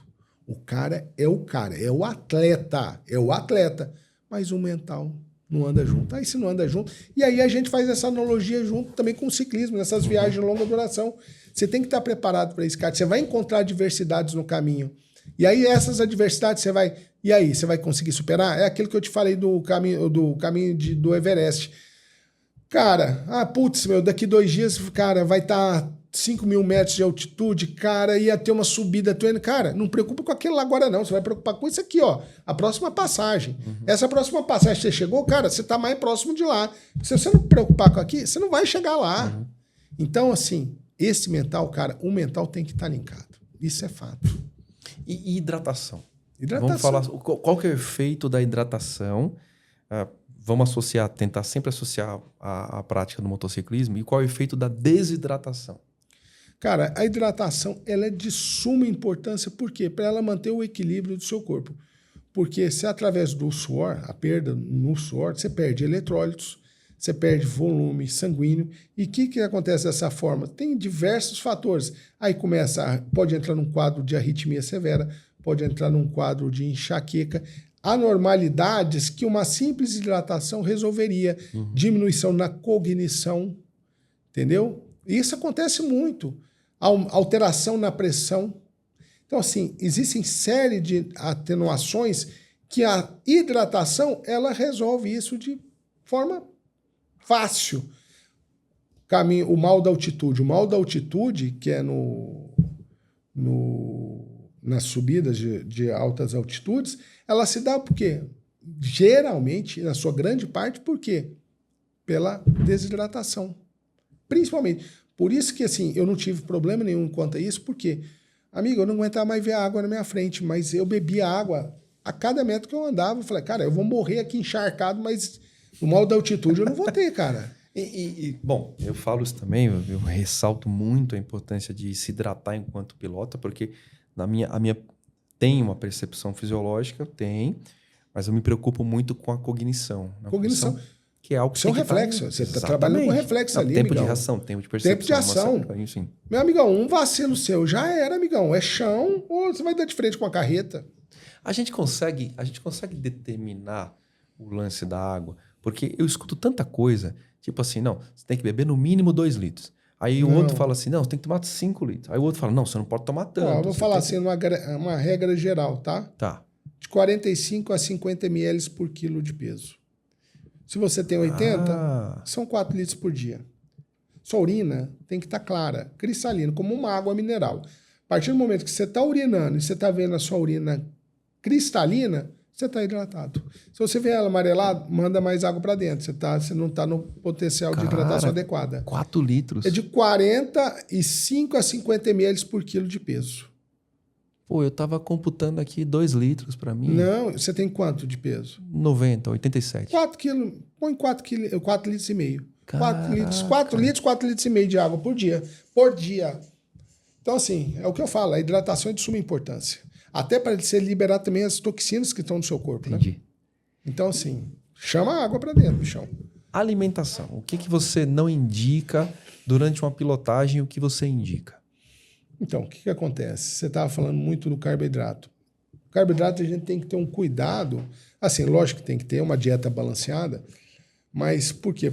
Pelo índice glicêmico. Porque se você tem um pico de insulina, depois tem um pico de glicemia, você pode ter uma descompensação. Então, o que acontece? Primeiro, uma dieta equilibrada. Uma viagem, cara, você vai dar mais foco em fibra, dar mais foco em proteína e, lógico, assim, uma quantidade de carboidrato adequada que seja com índice glicêmico não tão alto. Então, assim, uma macarrãozinha integral. Lógico que, assim, eu tô te falando, assim, o extremo. Claro. Mas, e assim, sem analisar cada corpo. A gente está fazendo um geral. Lembra, né? a gente tem que entender o seguinte, que o corpo, cada um tem a sua identidade biológica. Não, e aliás, vamos ressaltar isso aqui, ó. Deixa eu explicar, e o Tom Murilo vai me confirmar. A gente não está dando uma receita para você. Não tem receita de bolo para né? isso, não. Cada um tem que ser analisado. Então você, agora assisti esse episódio, já sei. Vou comer macarrão, vou comer aveia e vou comer picanha. Não é assim. Você tem que ir no seu médico, você tem que consultar, você tem que fazer uma batelada de exame até para o médico poder compreender. O que a gente está tratando aqui é de vamos colocar assim, uma norma geral, uma coisa assim, talvez que não é uma receita de bolo, é o que a gente fala. Então pronto. Existe, que é o que eu falo para todo paciente, existe o que a gente chama de identidade biológica. Boa. O que serve para você pode não servir para mim e vice-versa. Perfeito. Então a gente tem que ter esse cuidado. Por isso que tem que ser tudo o que você faz é individualizado. Então, nesse caso, nessa viagem, por exemplo, o que acontece? Se você manda também muito carboidrato para dentro, por quê? Você vai aumentar o quê? O processo da digestibilidade dela. Vai puxar muita energia para queimar aquilo. E aonde que entra a moleza, pós-prandial, aquela cansaço, que é isso. A gente não pensa nisso numa viagem. Então, o que acontece? Na ideia, então, é o quê? Colocar muita fibra, colocar bastante proteína, carboidrato tem, mais um pouquinho mais reduzido, para quê? Para não dar essa lobeira pós-almoço aí, porque senão, bichão, o caboclo dorme no meio da... aí já era. Quais são aqueles sinais físicos clássicos que indicam que o piloto está com a fadiga e que é hora de parar? O que a gente pode taxar assim como, cara, você tem que prestar atenção. Quando acontecer isso aqui, está na hora de parar. É claro que a sonolência já Esse é um fator primordial para mim, né? Primeiramente, você tem que entender o seguinte, se você consegue ter a sua percepção, se o seu reflexo já não está mais... Aquele foco durante a viagem já não está mais aquela coisa, né? Você consegue ser destradeiro, você vai saber, isso é fato. Quando você vai, putz, não prestei atenção nesse carro vindo, pô, ele chegou rápido demais, por que eu não vi? Você começa a ter sinais, né? Você começa a ter sinais quando o corpo, você começa, o quê? Aquele cansaço. Aquele aí movimento, vai para um você lado. fala, putz, tá incomodando, né? Não tá legal. Aí você começa a associar esses fatores, migão, vai tomar seu café, estica as pernas, que é a hora de você descansar. Então, primordial é o quê? A percepção sua cognitiva. Isso tem que estar 24 horas linkado, velho. Você não pode dar um vacilo. Você tem que prever o que o outro vai fazer. Não é você achar que eu estou fazendo tudo certo, tá tudo ok. Isso aí você com certeza, mais do que ninguém, tem cátedra para falar isso. Você sempre tem que prever o que o cara pode fazer. Fala, bicho, esse cara tá com um cara que vai vacilar ali, ó. Eu uso essa é uma das meus indicativos, né? A gente tem uma técnica chamada 12 seconds, que é 12 segundos à frente de previsibilidade. E quando eu me pego pilotando sem fazer o 12 seconds, que para mim é natural, né? Eu falo, tá na hora de parar. Aí, ó. Porque quando eu me pego só curtindo metros à frente, eu falo, opa, tem coisa errada. Tá errado. Mas é um sistema meu, né? E aí eu queria entender, eu queria falar de uma outra coisa também, que é batata no motociclismo. Eu escuto sempre assim, pô, tá estressado, tá ansioso, pega a sua moto, vai pilotar. Aí que é a hora que você não deve fazer. Então, eu queria falar sobre isso, eu queria falar qual é o efeito do estresse, da ansiedade no motociclismo. Porque tem essa romantização, não, quando eu tô estressado, eu pego minha moto e vou pilotar. Aí é a hora que você não deve usar, cara, porque o seu... Me ajuda. Você não vai... Me ajuda, convence esse povo aí disso aí, cara. Aí é a hora que você tem que fugir. Porque lembra que é o seguinte... Cara, isso eu ouvi uma vez, cara, de quem que foi? Jô Soares. O Jô Soares era harleiro, né? O Jô Soares falou assim, ó, deixa eu falar uma coisa para vocês. Moto, ela foi criada para te derrubar. E um dia ela vai te derrubar. Isso é fato.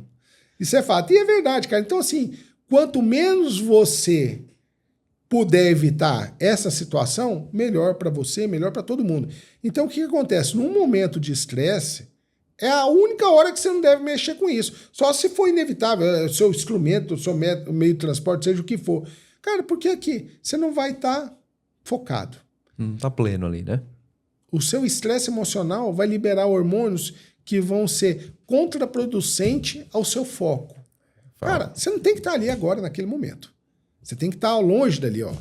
Tomando um café, batendo num saco, dando porrada. É isso, alguma coisa assim, para extravasar. O seu extravasamento não tem que ser em cima da bichinha agora, não. Sai fora. Sai fora. Essa é a minha concepção. E eu sempre tive um cuidado, cara, porque eu te falei, eu fui do resgate do Corpo de Bombeiros por 5 anos. Cara, sem medo de errar. Quando era acidente, que tinha tiro, porrada, morte, traição, tinha de tudo. Mas quando era acidente, cara, eu falo que 70% era moto. E quando chamava, porque eram são dois tipos. A unidade avançada, que era a minha, e a unidade básica. Quando tocava 2 vezes a sirene, que era avançada, é treva, amigão. Não tem coisa mole. Era porrada. Cara, eu vi muita desgraça. Então aquilo... E ó, eu sou piloto de carro, eu corro de carro. Agora eu tô parado. Mas assim, cara, eu tenho um cuidado tamanho, cara, em ver a merda que pode gerar, que muitas vezes a pessoa não tem essa concepção, cara. Acha que a vida é infinita. Não, amigão. Você, num estalo, você já era. A vida ela é muito curta, ela é muito dinâmica. Então você tem que ter esse cuidado. E eu sempre tive... Cara, foi uma experiência de vida enorme ser médico do Corpo de Bombeiros. E aquilo me trouxe muita reflexão sobre a minha vida, cara. Por exemplo, eu com a minha família dentro do carro, eu não corro. Eles me chamam de... Como é que eles me chamam?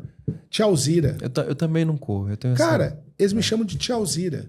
Entendeu? Meu apelido em Goiânia é Tchauzira. Porque, cara, quando tem gente comigo no carro, eu não faço graça. É justo. Quando tem alguém comigo na moto, cara, eu vou andar do jeito que tem que andar, sem passar em faixa contínua. Cara, eu sou cuidadoso, extremamente cuidadoso. E mesmo assim ainda pode acontecer.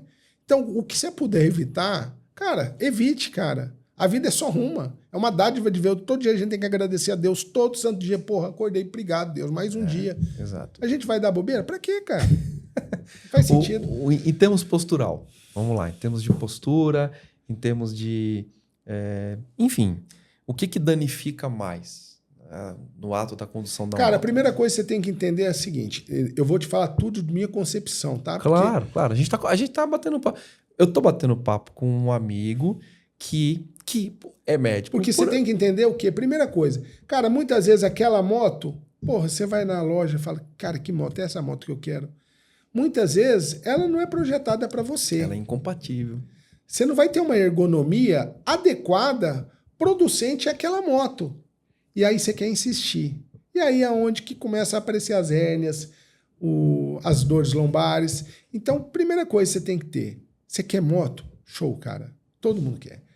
Primeira coisa. Testa a moto. Vê se a altura da moto é compatível com você. Vê se... Você tem que pensar nessa questão.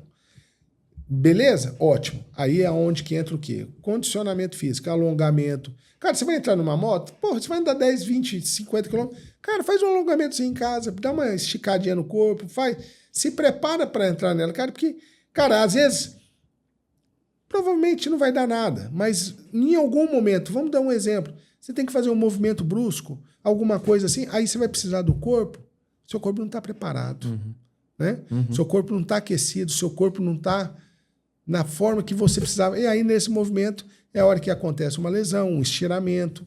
Então, a gente tem que ter esse cuidado. Né? Eu sempre, cara, quando eu ia pegar a moto, cara, seja o que for, cara, 5 minutinhos de alongamento não mata ninguém, não. Não mata ninguém. Cara, é o que eu volto a falar.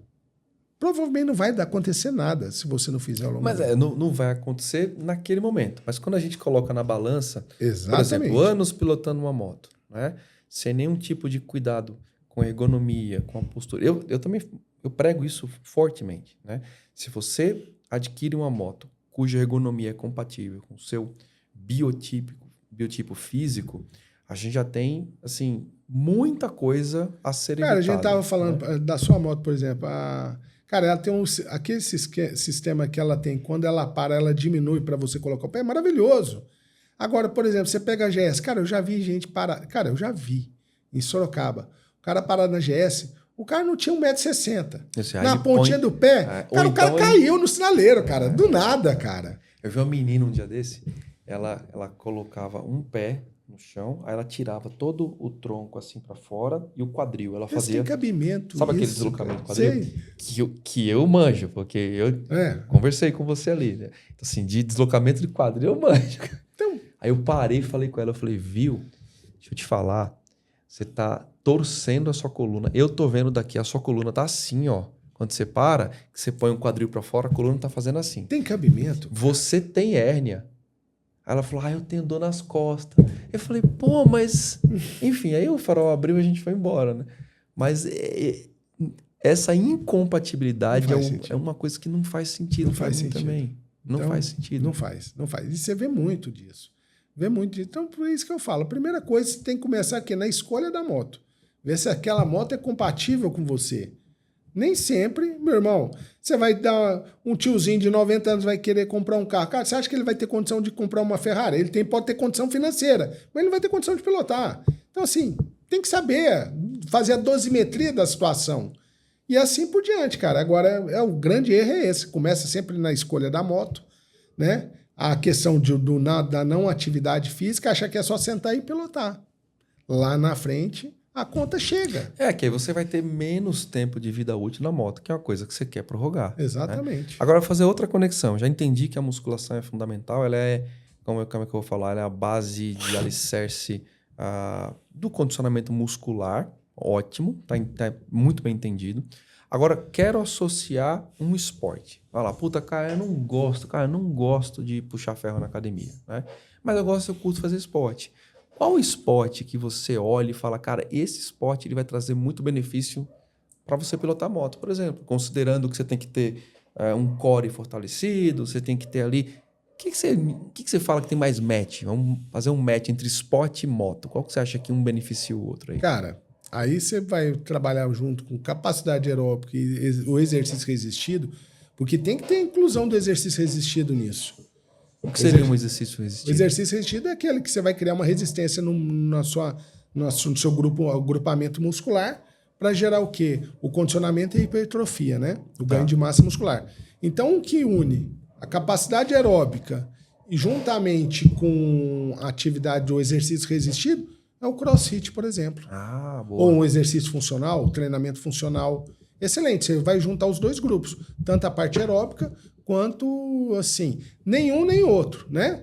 Mas é um pouco de cada. Você juntando os dois ficam excelentes também para você trabalhar essa situação. Principalmente o que você falou, o core também. Cara, esse agrupamento muscular tem que estar em dia, cara. Senão você vai virar uma farofa. Em pouco tempo Vamos falar o quê? E quais são os riscos de ignorar esses pequenos desconfortos físicos durante a pilotagem? O seu corpo, ele dá sinal. É esse que é a situação. O seu corpo, ele vai te avisando. Ele vai te mostrando que ele, não tá legal. Que é aquele desconforto na hora de sentar, é aquela cãibrazinha que aparece no meio do nada, aquela limitação de movimento. Fala, putz, tô com uma dorzinha incomodando aqui. Cara, o seu corpo, ele está te alertando. Ele é uma coisa... E quem é motociclista vai sentindo isso de forma progressiva. Dia após dia, o seu corpo vai demonstrando que você está chegando numa possível fadiga lá na frente. Então, existem sinais de alertas. Não subestime os sinais de alerta. O corpo, ele te avisa. Fala, não tá legal, vamos reparar? E aí cabe a você ou não interpretar esses sinais. Dormência. Dormência é indicação? É indicativo de alguma coisa? Por exemplo, dormência na mão. Síndrome do túnel do carpo. Certo, mas... Você tem aquela dormência aqui. Aí é compressão de nervo. É alguma compressão de nervo. Compressão nervosa. Compressão nervosa. Aí você tem que avaliar até aonde está isso. Isso aí dá muito em ciclista também. Não é só motociclista. Ciclismo dá muito. Minha esposa Foi minha esposa? Foi minha esposa que agora no caminho de Santiago teve a dormência na mão, veio passar depois de uns 20 dias que ela chegou aqui no Brasil. Então, assim, por quê? Porque no feixe vasculo nervoso que tem aqui, passa tanto o tendão, passa o nervo, e aí, conforme você vai apertando, ele vai comprimindo. E aí, conforme comprime, é o que a gente chama de síndrome do túnel do carpo. Existem casos que é até cirúrgico. Então, é um sinal de alerta também. E para matar, é claro que a gente vai falar sobre equipamento e tudo mais, mas qual é o equipamento que você, como médico, fala, cara, você não pode deixar de ter isso aqui, de usar? O que você sugere? Cara, e assim, pegou a estrada, cara, na minha concepção, você tem que estar bem equipado. Não, sim, mas por exemplo, vou ser mais específico ainda. Muita gente me pergunta sobre protetor de coluna. Então, você usaria um protetor de coluna? E eu queria entender de você o quanto o protetor de coluna, aquele que a gente veste, que geralmente o pessoal de esportiva usa, né?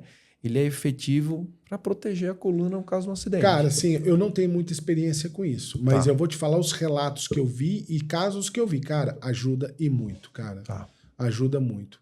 E o protetor... Cara, uma coisa que tem que ser valorizado, capacete também, cara. Capacete de boa qualidade, cara. Capacete, eu já vi capacetes, cara, que assim... Na hora do impacto, vira o farelo. Eu falo também. Cara, mas esse é muito caro. Ele não é caro do nada. É porque existe uma tecnologia aqui embarcada nisso aqui, amigão. Exatamente. Entendeu? Então, Exatamente. assim, existem situações assim, que não tem como você economizar numa situação dessa, cara. Lembra, se você está se propondo a pegar uma estrada, você está se propondo a pôr sua vida em risco. Porque uma coisa é você ter ciência do que você faz e saber o que vai fazer. Mas você não pode prever o que o outro vai fazer. Então você tem que trabalhar com as adversidades, que a gente falou um pouco tempo atrás. Você tem que trabalhar com as adversidades. Então, assim, cara, gastar com equipamento, cara, você não pode ter dó, não. Eu falo que não é gasto. Eu também tenho essa política. Não pode ter dó, não. Eu brinco, eu dou aula no corporativo.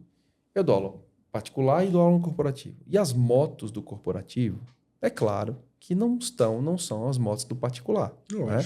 É o pessoal que faz o uso do dia a dia, são motos de menor cilindrada. E eu brinco não, eu levo muito sério, eu falo, olha, a moto pode não ser a que você quer. Você pode olhar para ela e falar, mas eu não queria essa moto, mas é o que eu tenho.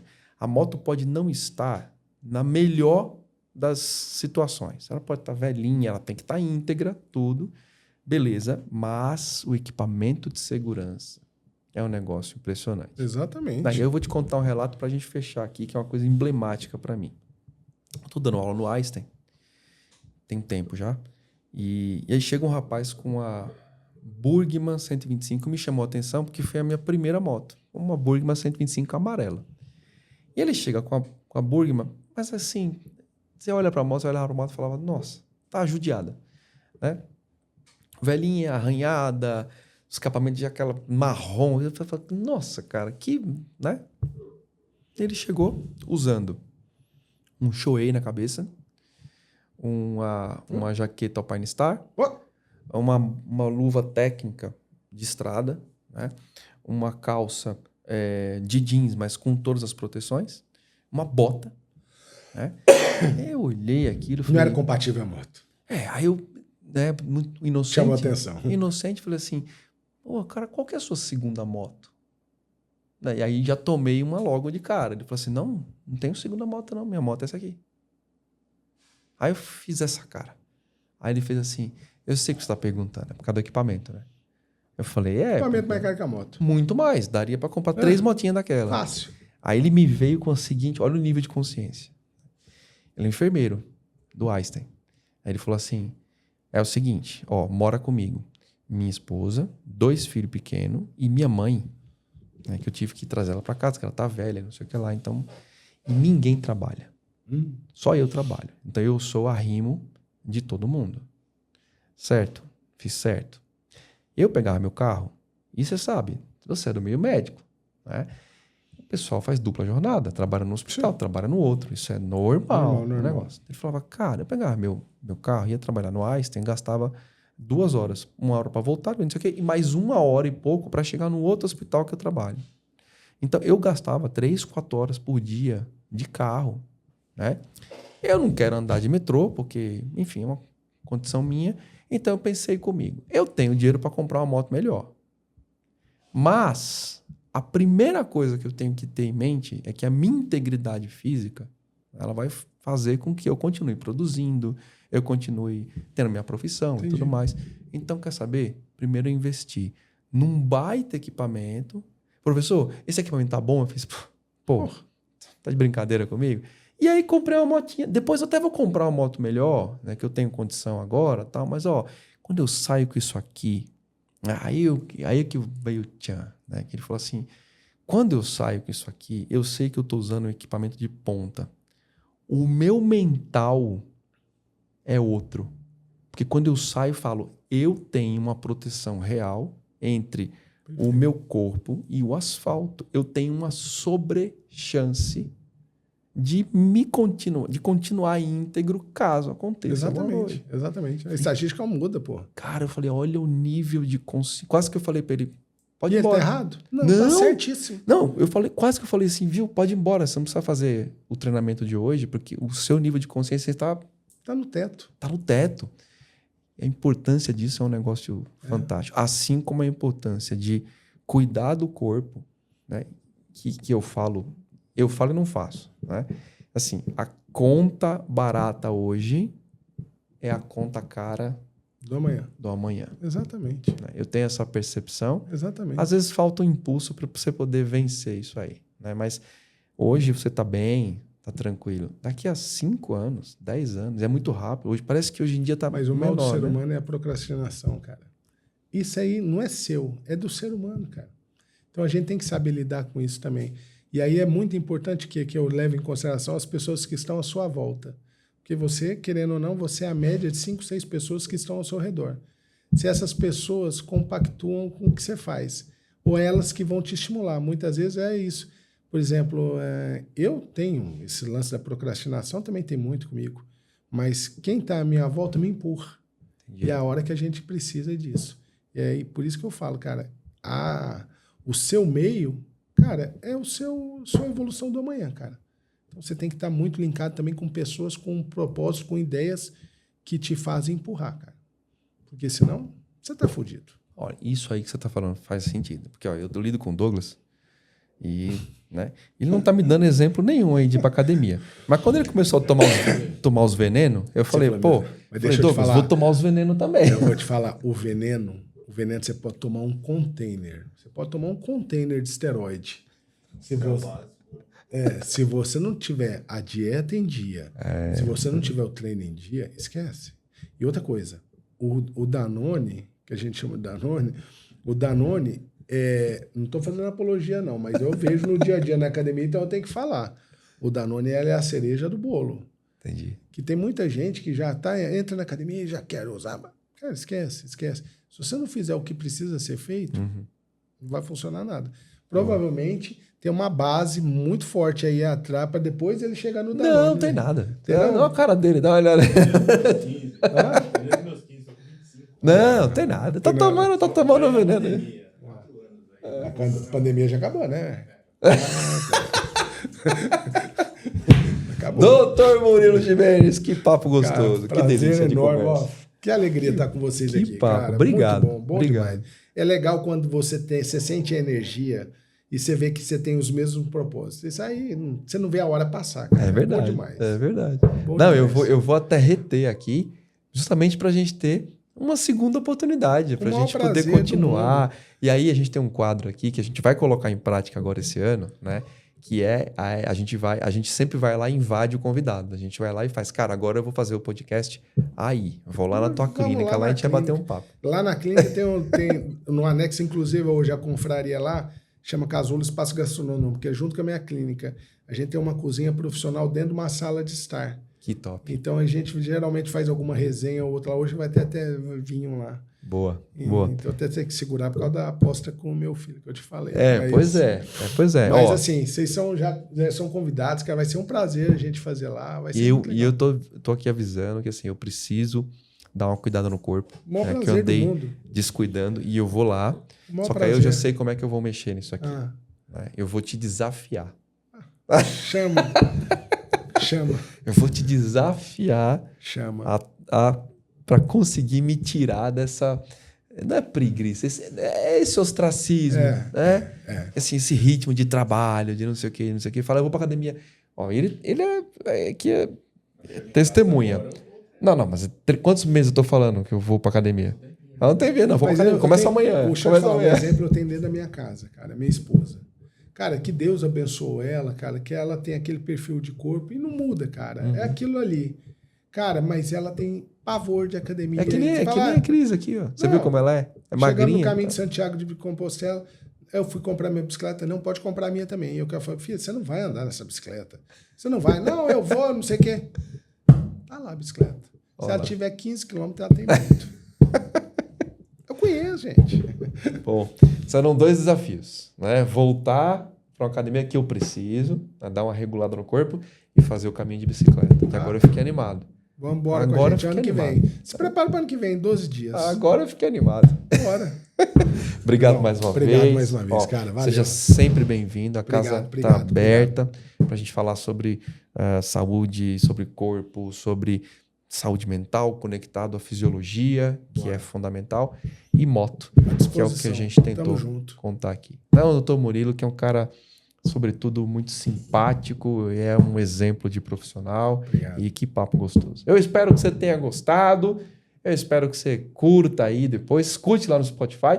Doutor Murilo, de novo, vamos colocar aqui as redes sociais. Douglas, coloca aí, doutor.Murilo Gimenez. Isso. É isso? Lá tem os telefones, tem tudo, né? Não, entra lá na bio, tem tudo. Tem tudo lá, então coloca aqui, Douglinhas. Muito bem? Então é isso. Vamos embora, até o próximo episódio. Se cuide, meu filho. Eu também vou me cuidar, fica tranquilo. Se cuide pra gente poder andar de moto muito e muito tempo. É isso aí. Não é isso? Fechou. É isso. Vamos embora então. Vejo vocês no próximo episódio do Tô de Moto. Vamos nessa.